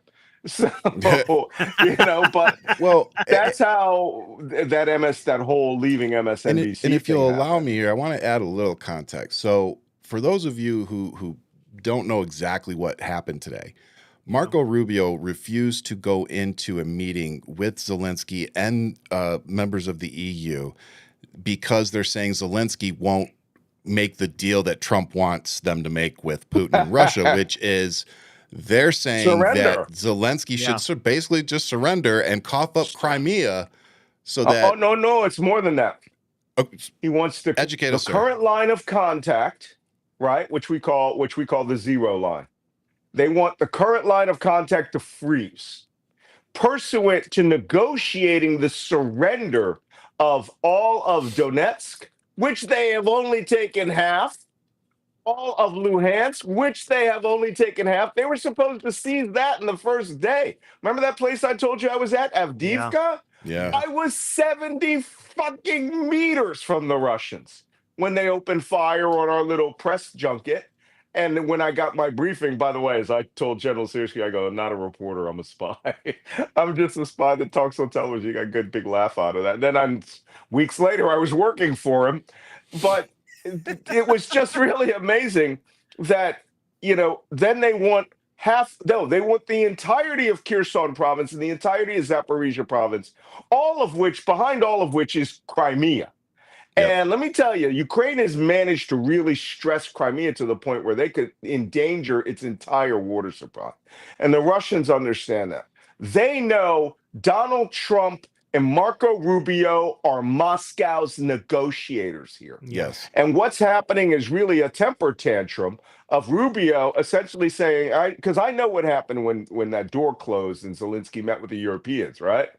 And he was just like, it's just us, bitches. Let's get it on. And, because it's now Europe with Ukraine versus Russia. And to be honest, Europe has enough military and combat capacity to make Ukraine win. Would it be easier with the United States? Yes. And here's why people in the United States are sort of crying. Because the Swedish are up there with their STG-90 super armored personnel carrier, and the Ukrainians love it. It's got a massive chain gun, 30 millimeter automatic cannon on it. The Leopard 1 is kicking ass all across the Ukrainian front. I don't know if you saw the video. There was a duel between a Leopard 1 and a T-90 the other day on drone camera. And it hit, we used to practice for in the 80s, right? The Russians coming across the East German frontier. That German tank was hulled down and waiting and just put one right in its ass and it exploded. And you're like, oh, I don't know if you guys know what happens when a tank round hits you, right? It burns through the metal and the tungsten alloy core dart hits so hard, so fast that it turns into a blob of molten lava. And that blob burns a 1-inch hole through the hull. And then it sprays molten lava goblets that are like 5,000 degrees all through the inside of the tank like a garden hose. And so you are immediately immolated. And then, of course, it's so fast, it flies through and it hits fuel, hydraulics, and then, of course, the standard Russians ring of ammunition around the turret. And you blow up in an insanely spectacular fashion. Whereas if it was a Western tank, it would look like sparks are coming out of the hatch and around the turret ring.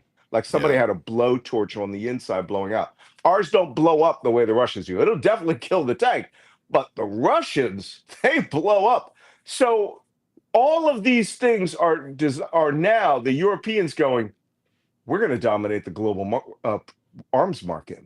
The United States is literally pulling itself out of the global arms trade. Correct. They will be selling weapons to themselves and themselves only. And you know what this also shows? You And cannot Russia. trust America. Yeah. I wouldn't be surprised. But if we have our way, we get enough people power in the streets, Trump won't be even in office. Correct. He won't be able, him and JD Vance, we get him to step down. So It sounds fanciful, right? But with it's that, possible. I want to take a quick second to give a shout out to our podcast sponsor, which is Justice AI and Christian Ortiz.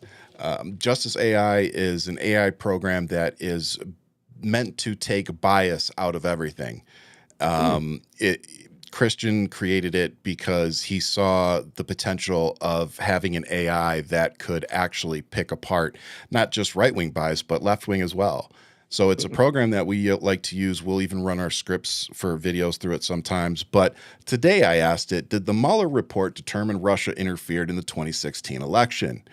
And as you can see, it says that in the 448-page document released in April 2019, yes, it was determined that Russia did interfere in the 2016 presidential election. And it did it in two ways: social media manipulation. The Internet Research Agency, a Russian entity, conducted a social media campaign favoring Donald Trump and disparaging Hillary Clinton. The campaign aimed to sow political and social discord in the U.S. And the second was cyber intrusions and leaks.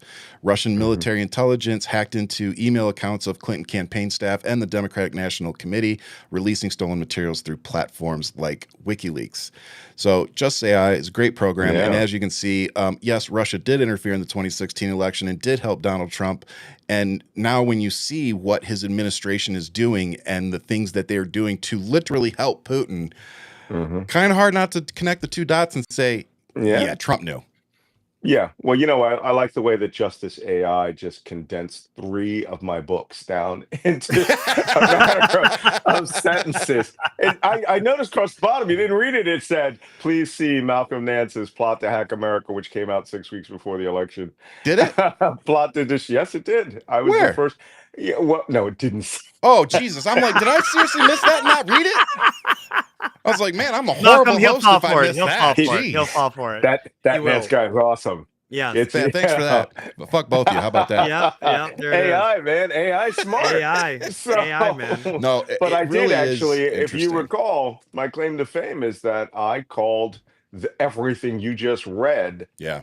on July 16th, 2016, when all the news media was hemming and hawing. And I came on Joy Reid, and I said, in front of Independence Hall, I said, the United States is under attack in a cyber warfare, an intelligence and cyber warfare operation designed to elect Donald Trump as president using Russian military intelligence assets. That's And they right. were like, what? Yep. I go, yeah. Can I ask you that's this what's happening. question? Did you get a lot of, well, that can't happen?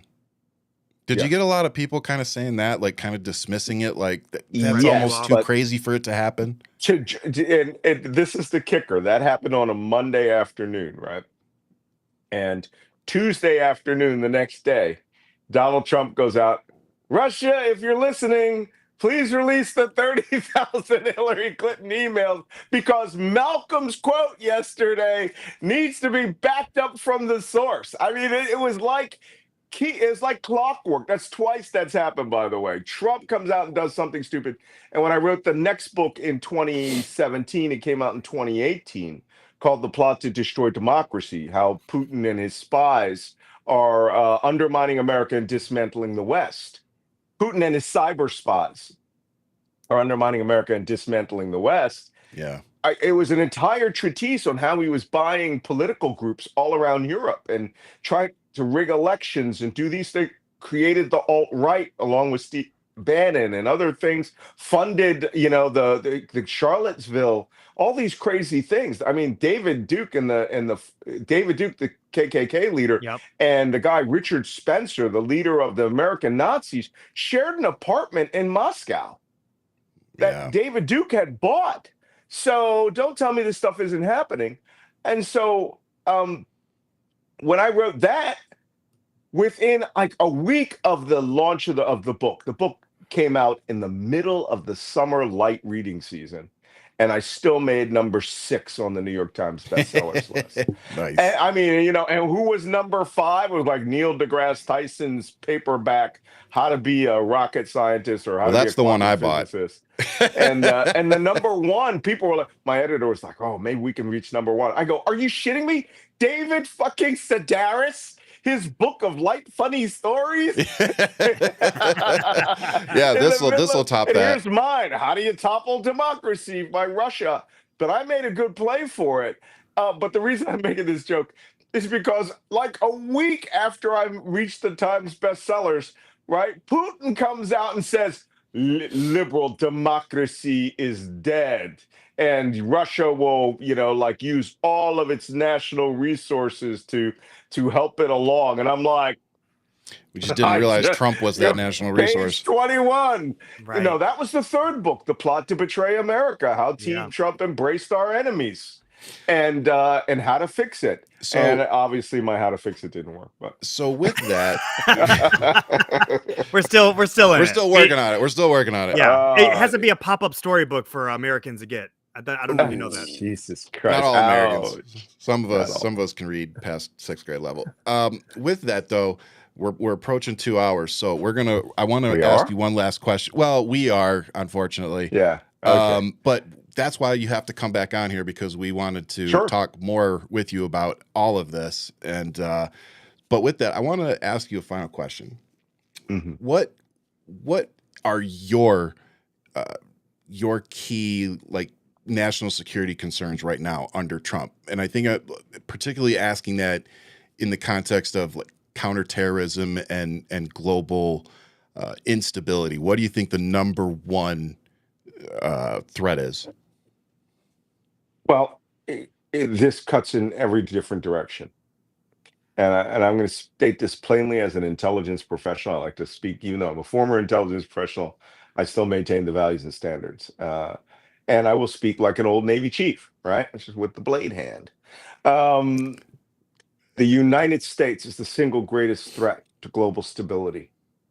Donald Trump and his administration is a threat to global democracy. He is joining the axis of autocrats. You guys got to use that phrase. I'm trying to get that to go around. It's not the axis of dictator, axis of autocrats. He wanted in. He's in now. He's Yeah. about to cut the deal with Russia to divide the world into 3 poles, which, by the way, came from Steve Bannon and Alexander Dugin, Putin's philosopher. Russia gets Europe, United States gets the West, and China gets Asia, Yeah. but as a competitor. And whatever Putin says, he is so in love with Putin. I mean, it is just psychologically, there has to be some studies done on this. I'm Because sure he knows some that that's NATO how he ally won. has this.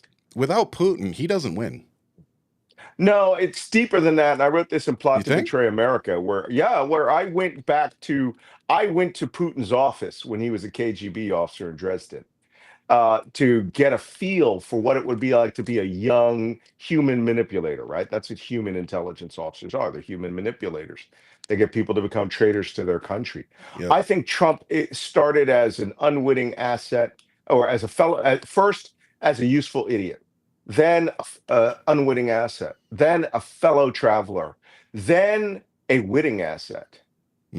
At the end of the 2016 election. He knows they're doing his thing, but he is he is so much in love with East European women, and what he has this fanciful belief that country and that part of the world. I actually wrote about this in my analysis of ISIS. What drove ISIS with their pornography fetish? Why bin Laden had all this pornography? Last bastion of untapped white women on this planet. That's how MAGA thinks about this. Not joking. You recall in the late 80s, when the fall of the Soviet Union, the Russian wife thing happened, right? Hundreds of thousands of them came to the United States, married some right-wing Christian schlub, never had sex with them, left them, and went off with their Russian half their biker crap, boyfriend, Yeah. Love it. and take their stuff. They learn quick. But Trump has this insane fascination with Russia, Yeah. and he believes it is mountains of gold that he is yet to tap. And Putin has manipulated him every inch of the way, considering that there's KGB surveillance as far back as 1977, when Ivana's father was the reporting entity for Czech intelligence. The Russians saw that this guy's easily manipulated. So that being said, the United States is the greatest threat right now. No, let me rephrase that.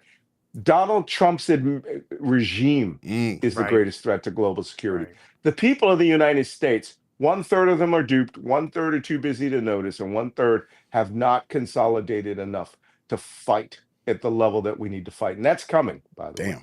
It's That- really coming. That's the perfect way to end it right there.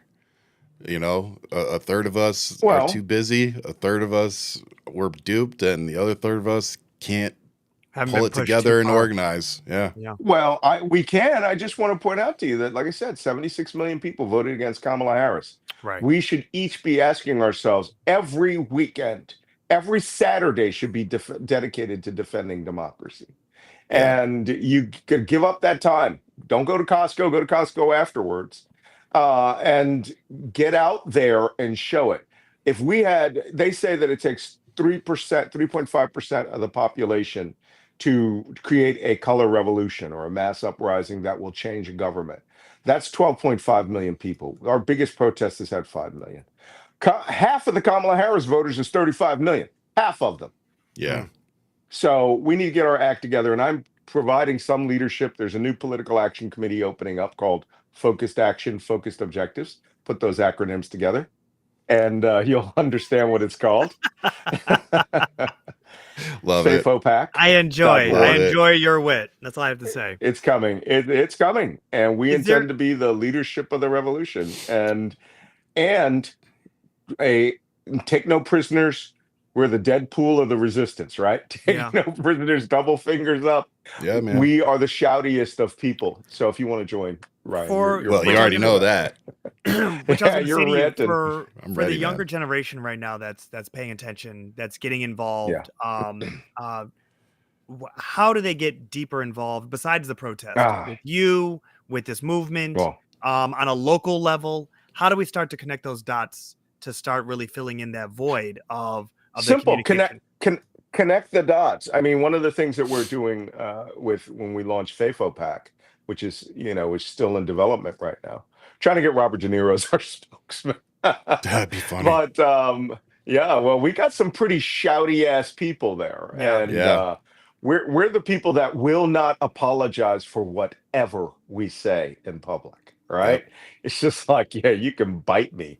So Yeah. young people need to understand your life is physically in danger. Yeah. And I'm not saying that as the old bearded elder, right? This isn't the council from freaking the Matrix. Okay, I'm the general with the double machine guns, and I'm here to tell you your life is in mortal danger, and ain't no amount of raving that's going to help this. So Yeah. what you need to do is go to every event and just have fun. The motto, we're putting up our website here, and our motto for FAFO is your fun trouble headquarters of the resistance. And we want you to go to these things and have fun. And we're going to be doing a lot of things over the next few months to get into fun trouble. One of the things I'm proposing is highway overpass takeovers from Maine to Miami. Every overpass, every Saturday, we want to put up messages, simultaneous messages, because those people that aren't interested or concerned, they are interested and concerned when they drive down the highway and they see the American flag turned upside down, and there's a message that says, Elon's stealing your money. Or the next weekend, Head Start is gone. You have to, or simple messages. The Republicans' meta-narrative message in simple terms, right? They, and you've got to go at their belief, and you want to get Trump voters to get so angry that they think about it. Yep. Mine's gonna be to get JD. the people who are not thinking about it. Mine's gonna be JD. What? Fuck my couch. That's gonna be my sign. So no. They've got it. We that one's out there. But You want to know? I'll tell you. You're telling news stories is what you're telling me. I'll tell you here's the best. one. JD. Oh, go ahead. The best sign that I saw when I went out to this protest this past weekend was, I love dick, I love taters, just not at the same time. I saw that. Yes, just I was like, and she was the first one I asked. I was like, can I please take a photo of your sign? And she's like, hell yeah. And then I started asking everybody. I was like, okay, I love your sign. My wife's sign, which everyone loved, said, it was handmade. It said, hey, Donald, America hates you as much as Melania. Ooh. Facts. Just think about Facts. But if we're going to get messaging out, we need to take it out of cyberspace and into the physical realm. Yeah. So, and so you want to do things like highway overpass takeovers, billboards, when you're done with your sign, staple it somewhere prominent so that people who have to stop at a stop sign see it. In front of my house, I have two ginormous 9-foot banners in nylon. One says, "This house stands with Ukraine." And the other next to it, I had custom made. It said, "This combat veteran swore an oath to the Constitution." Yep. And then the last line is, "Not a lying dictator." Yep. My house is one of the last houses before you get to the Walmart. So everyone coming from the Eastern County has to go by my sign. I love that. Right? And you know, the first thing they want to do is they're going to hear "combat veteran hand salute" with the left hand, right? Benny Hill salute. And then Oh they're my going to God. go, "Wait a minute, they're talking about my guy." And I want them mad all the way to Walmart. Yeah. And then when they come back, I want them mad again to go, "Well, he's a combat veteran. Why is he mad at Donald? Donald loves the military." Right? No, but you know, the one sign that I had that somebody pulled down, everything, stakes, ropes, posts, pulled it down. My new ones are all under surveillance with floodlights. Was the one that said "truth over lies." Wow. Out of all the Weird, huh? messages that you get mad about, Out right? of all Wow. the messages, right?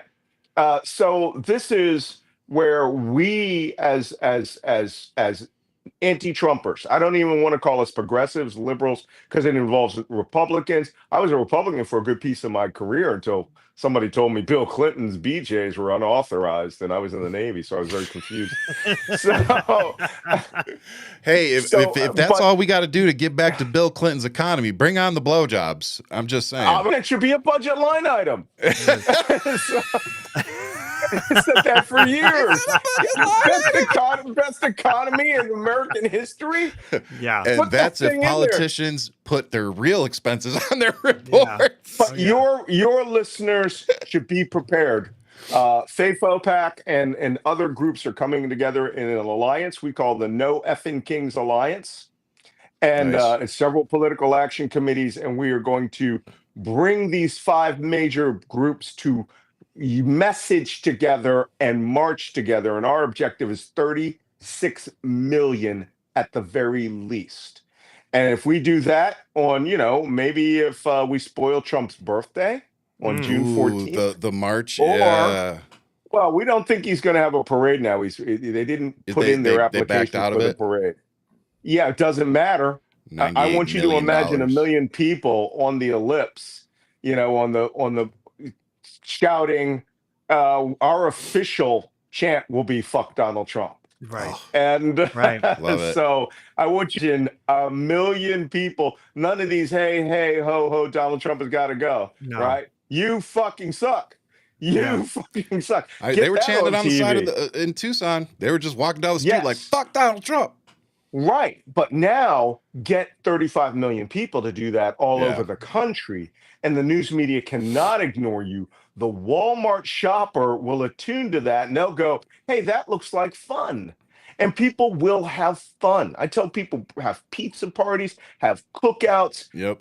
fun trouble. You know, there's good trouble, Right. there's bad trouble. We're introducing fun trouble to the political dynamic here. So don't Love tell that. anybody. Yeah, Love Good that. thing Don't this tell is keep anybody. that live. amongst us. Just, Keep that just amongst the us. 31 countries we're downloaded in. Yeah. Yeah. But- And Breitbart, right? Yeah. But with that, you know, again, thank you for coming on tonight, and I hope you'll come back and fill us in when you guys are really Sure, anytime. when you guys are really pulling the trigger on that, because you already know I'm in. Sure. And I'll drag this one Yeah, with me too. you Oh, piss man. people off good. Even you're so suppressed on Twitter. That's why I follow you. I'm like 500 likes. That thing's a murderous 100. If that was a right winger, that'd be 200,000 likes. Thank you. Yeah. You know, Yeah. so Thank you. I tell I Ryan all read the your time. stuff and I take notes. I'm like, that's pretty Right? You aren't the only one good. either. But no, with that said, I just wanted, because you've supported me for years, you know, behind the closed doors and sharing my stuff. So we've gotten to talk for a few minutes one other time. So I just wanted to thank you face to face. So nice to finally meet you. and definitely look forward to having you back on the show and working with you on your guys' thing. Because I'm definitely Okay. ready to go tell these people to go fuck themselves, and I definitely have no problem setting aside some of my Saturdays. I have to do soccer too, so don't sometimes I can't go. But other than that, I told Ian offline, I felt very energized after going to our protest here in Tucson last week. It was just nice to see so many people and to see the reactions of people driving by, how it wasn't, a ton of people flicking us off and saying, you're stupid. It was people like, yeah, no, you got to keep fighting. And so it made me feel great. And I think that's the direction we need to go. And just like you said, we need to be out in these streets. And I just want to add on one thing before we sign off to piggyback on what you said. If you're somebody who has a social media platform and you don't think you have the time to go out to these protests, I want you to keep something in mind. You can go to a protest for 2 hours and probably get a whole week worth of content. And it would be good content that people want to see. You can turn into positive content like, wow, look at all the people that showed up. Oh, look at all these great signs. Like, they're doing numbers on my social media, just posting the signs that people had. So get out there, pull out your camera phone, record some stuff, put it on your social media, let people see. Like Malcolm said, we got to get out in the streets, but let's also continue to use our social media platforms the way we have been, because it works. If it didn't work, they wouldn't be trying to shut down anything liberal that we get our message out on. Yeah. So with that, we like to end our shows with a positive. So Ian, what's your positive, brother? Mine's with my man over here, man. I have to say, Malcolm, it's an absolute pleasure to have you on here. I'm over here fangirling it out, having you on the show. When Ryan texted me, he was like, "We're gonna do this." I go, "I love Nance." I go, "Let's go, let's do this." It was a very short conversation. It was a very short conversation. He's like, "I just want to run it by you." I go, "No, if it's Nance, bring him on. Set it up. Like, set this. I go, "Why are you wasting time? Let him know what's going on." Part of this is the movement that I see unfolding. A lot of positives can be personal, but on this front, it really more is resonating on what's reverberating with all of us. And my biggest thing that I always talk about with Ryan is that we're building community. We need to stay the course. We need to continue to build community. We need to make sure we are bridging to, as you stated, how there's all these different organizations, but no one's communicating. And I'm like, that's the importance of what this show is. Let's get to midterms to make sure that we put a nail in the coffin, but let's then get to the next stage where we never allow this to happen again as a society, as America. So my biggest thing is, again, you coming on here, you really solidify what we're trying to do, what we're trying to really bring out there. And then this message to all of our community itself: get involved, get there. So definitely we want to have you come back on. Definitely want to talk more about it. When you're going to drop that knowledge. I know you said you're sitting on something you're not ready to release yet. When you do, please come back. Let us know, because we definitely want to make sure that we get your voice out there. And we definitely want to make sure that we get involved to the full extent. And then Malcolm, what's something positive that happened to you this week? Oh, okay. That's an interesting thing. Question. Something positive that He's happened like, to me we this just week. talked about the world ending. Now you want me to say something positive? Positive. What's that like? I can't remember. Right. That's why we like the to funny end the thing show is, I that way, used, though, because it's like we yeah. talk about such heavy stuff, and Well, it's just a one nice way thing to that's end. positive is I was invited. I went to the town hall. What's his name? Jim Acosta, Michael Cohen, and Don Lemon had in very New York cool. City at the 555 Theater off of Broadway, and it had about 200 people that came there, and it was just open to the public, but it was on like a Tuesday night at 6 p.m. or something like that. And when I turned around, the crowd, the place was packed. And what was really positive was just the attitude of every person who came and participated. And it was really great. And I realized there's a lot to be done here. I just come from a alliance meeting of the forming of the Avengers, the liberal Avengers, down in Washington, D.C., where we said we're going to start sewing all these resistance groups together. And it was great. It was the power, the energy. Problem is, it's a little old. right? I mean, everybody there was like older than me, and I'm 63. So Amazing. I'm like, okay, but they are people who understand the stakes. And Yeah. so I felt great coming out of that. I was mobbed when I left. By the way, Harry Dunn, he wants to join us on this little adventure. Oh Nice. God, I love You Harry. know, of a guy who would be like, "Woo." Love Harry. So, the Deadpool of the resistance, right? Yeah. So that's exactly what we wanted. And I walked away from that feeling great and realizing I had an enormous amount of work to do. Yeah, that's So awesome. that's positive. So let's see my positive. For those of you who watch the show, you probably remember where we were supposed to go to a Friday Wednesday format for the next year because I had gotten tapped for federal jury duty, grand jury, and for those of you who know me well, it probably doesn't shock you that I didn't even make it through the Intro. yeah. Syllabus. I didn't even make it through the first day. They didn't make it in. They were like, Ryan, you out. Well, actually, it had nothing to do with any of that. So I didn't go into it with the mindset of wanting to get out of it. Like for me, it was a hassle because of the show, but that was about it. I was actually kind of looking forward to doing it. And so the first day, they're just going through everything, very military like slideshows and all this kind of stuff. Everything that I already knew because I've watched 2 episodes of something down at the border. And they're supposed to be done at 5:00. So my mother-in-law was supposed to get off. She's a nurse at the VA. She was supposed to get off and have an 8-hour shift, come take the kids so that Jen could go do something for school. Well, 2 nurses called in, so she ended up having to work at 12, which totally threw all of our childcare out the window. Oh yeah. So, the latest they were supposed to keep us was 5. So I told Jen, I was like, look, just leave at 4:30. I'll be back home by 5:30. The kids won't be home much more than 45 minutes by themselves, which I already wasn't real comfortable with because of the threats, because they have protection orders on my, all that stuff. So we get to like 4:50, 4:55, and she's like still talking. And so I raised my hand and I'm like, hey, like some of us have to go get our kids. Are you going to be much longer? And she gave me like a very dismissive, well, I was told I have to finish, and I can't go get my kids either. And I was like, okay. So I sat there, waited till 5:05, and she stopped doing the presentation she was doing and then moved on to the next chapter. And I was like, as soon as she flipped the page to start talking again, I was like, okay, got up, walked out. Thanks, bye. Yep. And I went out to go find one of the other ladies, but the kicker was that courthouse closes at 5, so there was nobody because they already went home.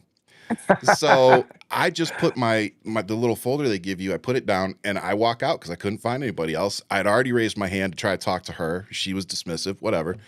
So I leave, and I come back the next, for our first day to hear cases, and there's a criminal guy waiting for me, and he's like, so the judge is going to excuse you because you left. And I was like, okay, and I was like, I'm really sorry. I had to go get my kids. And I was like, it was after 5. And he's like, yeah, they went for like another half hour, 45 minutes. And you missed a certain part. So they're not going to have you come in. You got to come see the judge next Wednesday. So I'm like, oh shit. So I go in to see the judge. It's just, I'm thinking it's going to be like it was when they were doing the jury selection, like the courtroom was going to be packed and nope, It was me, the criminal guy, the USADA, the judge, and the transcriptionist. So I'm sitting there, and the judge, he was very cool because the lady lied her ass off about me, by the way. The USADA, if you're watching this, I'm not going to drop your name, but you're a lying ass trying to sit there and get me in trouble. So she tried telling the judge that I left before 5, and I would just simply said, I was like, you guys know you have security cameras down there that'll tell you what time I left, right? And then she tried telling the judge that I took home things that I wasn't supposed to take home, and I was like, no, I didn't. I said I left it down there on the lady's desk. And I said, again, if you check the video, you'd see that I didn't take anything home. And so finally the judge was like, he said, do you have anything to add? And I said, oh, by the way, I said, my kids happen to have protection orders over at the Pima County Courthouse right down the road on a couple of my stalkers because of my chosen profession. And he goes, I'm sorry, what? And I said, yeah. And he goes, what's your profession? I said, I'm a political pundit. And he goes, oh. And he's like, well, I was going to fine you $1,000 and make you write an essay on What? the importance of grand jury, serving on a grand jury. He's like, but I'm not going to make you do any of that. He's like, Don't do that again. sorry, you know, that you're dealing with that. He's like, I'm just going to go ahead and sign this off. You're good to go. So not only that, but then I got a check. Like, they paid me to chew my ass and send me home. Well, ours So- is ours. So The American dream. So the It's judge a was win. amazing. He took all the information I had. He heard it, and he was like, okay, clearly, he's like, you weren't. And that was the other thing. The criminal guy who sent me home the one day, he stood up. I think he saw what the USADA was kind of trying to do, and he stood up for me. And he's like, I just wanted to add that, you know, when I told him, he was very apologetic, very nice, you know. And the judge asked him, did you have any issue getting him out of the courthouse? And the judge was like, no. Or the guy was like, no, he was perfectly good, and shook my hand and turned around and walked out. So he did show up. Like, he wasn't trying to get out of it. He did show up. So I think that saved my ass too. But yeah, it was a really interesting experience. The judge was great. The USADA can kiss my ass. But outside of that, yeah. You got anything to add, Ian? No, man. No, this is great. Malcolm, definitely really appreciate you making time for us and Yes. letting us know a number of tidbits that we need to be looking forward to. But your stories, All your right. insight is really Yeah. well needed. And if you guys, All again, all of his books, I think I read all of them. If not, I'm sorry if I missed any. But he's got books that you can go order on Amazon. So just go type his name in, Malcolm Nance, Nance, for those of you who are just listening. Go buy his books. You might actually learn something good. I'm going to go buy a couple. I read the back cover of one reading up, and I was like, I think I'm going to go buy that book. So with that said, Malcolm, we look forward to having you back on the show. Thank you so much for giving us some of your time, and keep fighting out there, brother, because you're on the front lines doing the real work. So you ever need anything from us, you know where to find us. Will do. Thanks, guys. Yes, sir. With that said, I'm going to leave you all, as I always do, with much love. Keep fighting, and whatever you do, stay safe out there.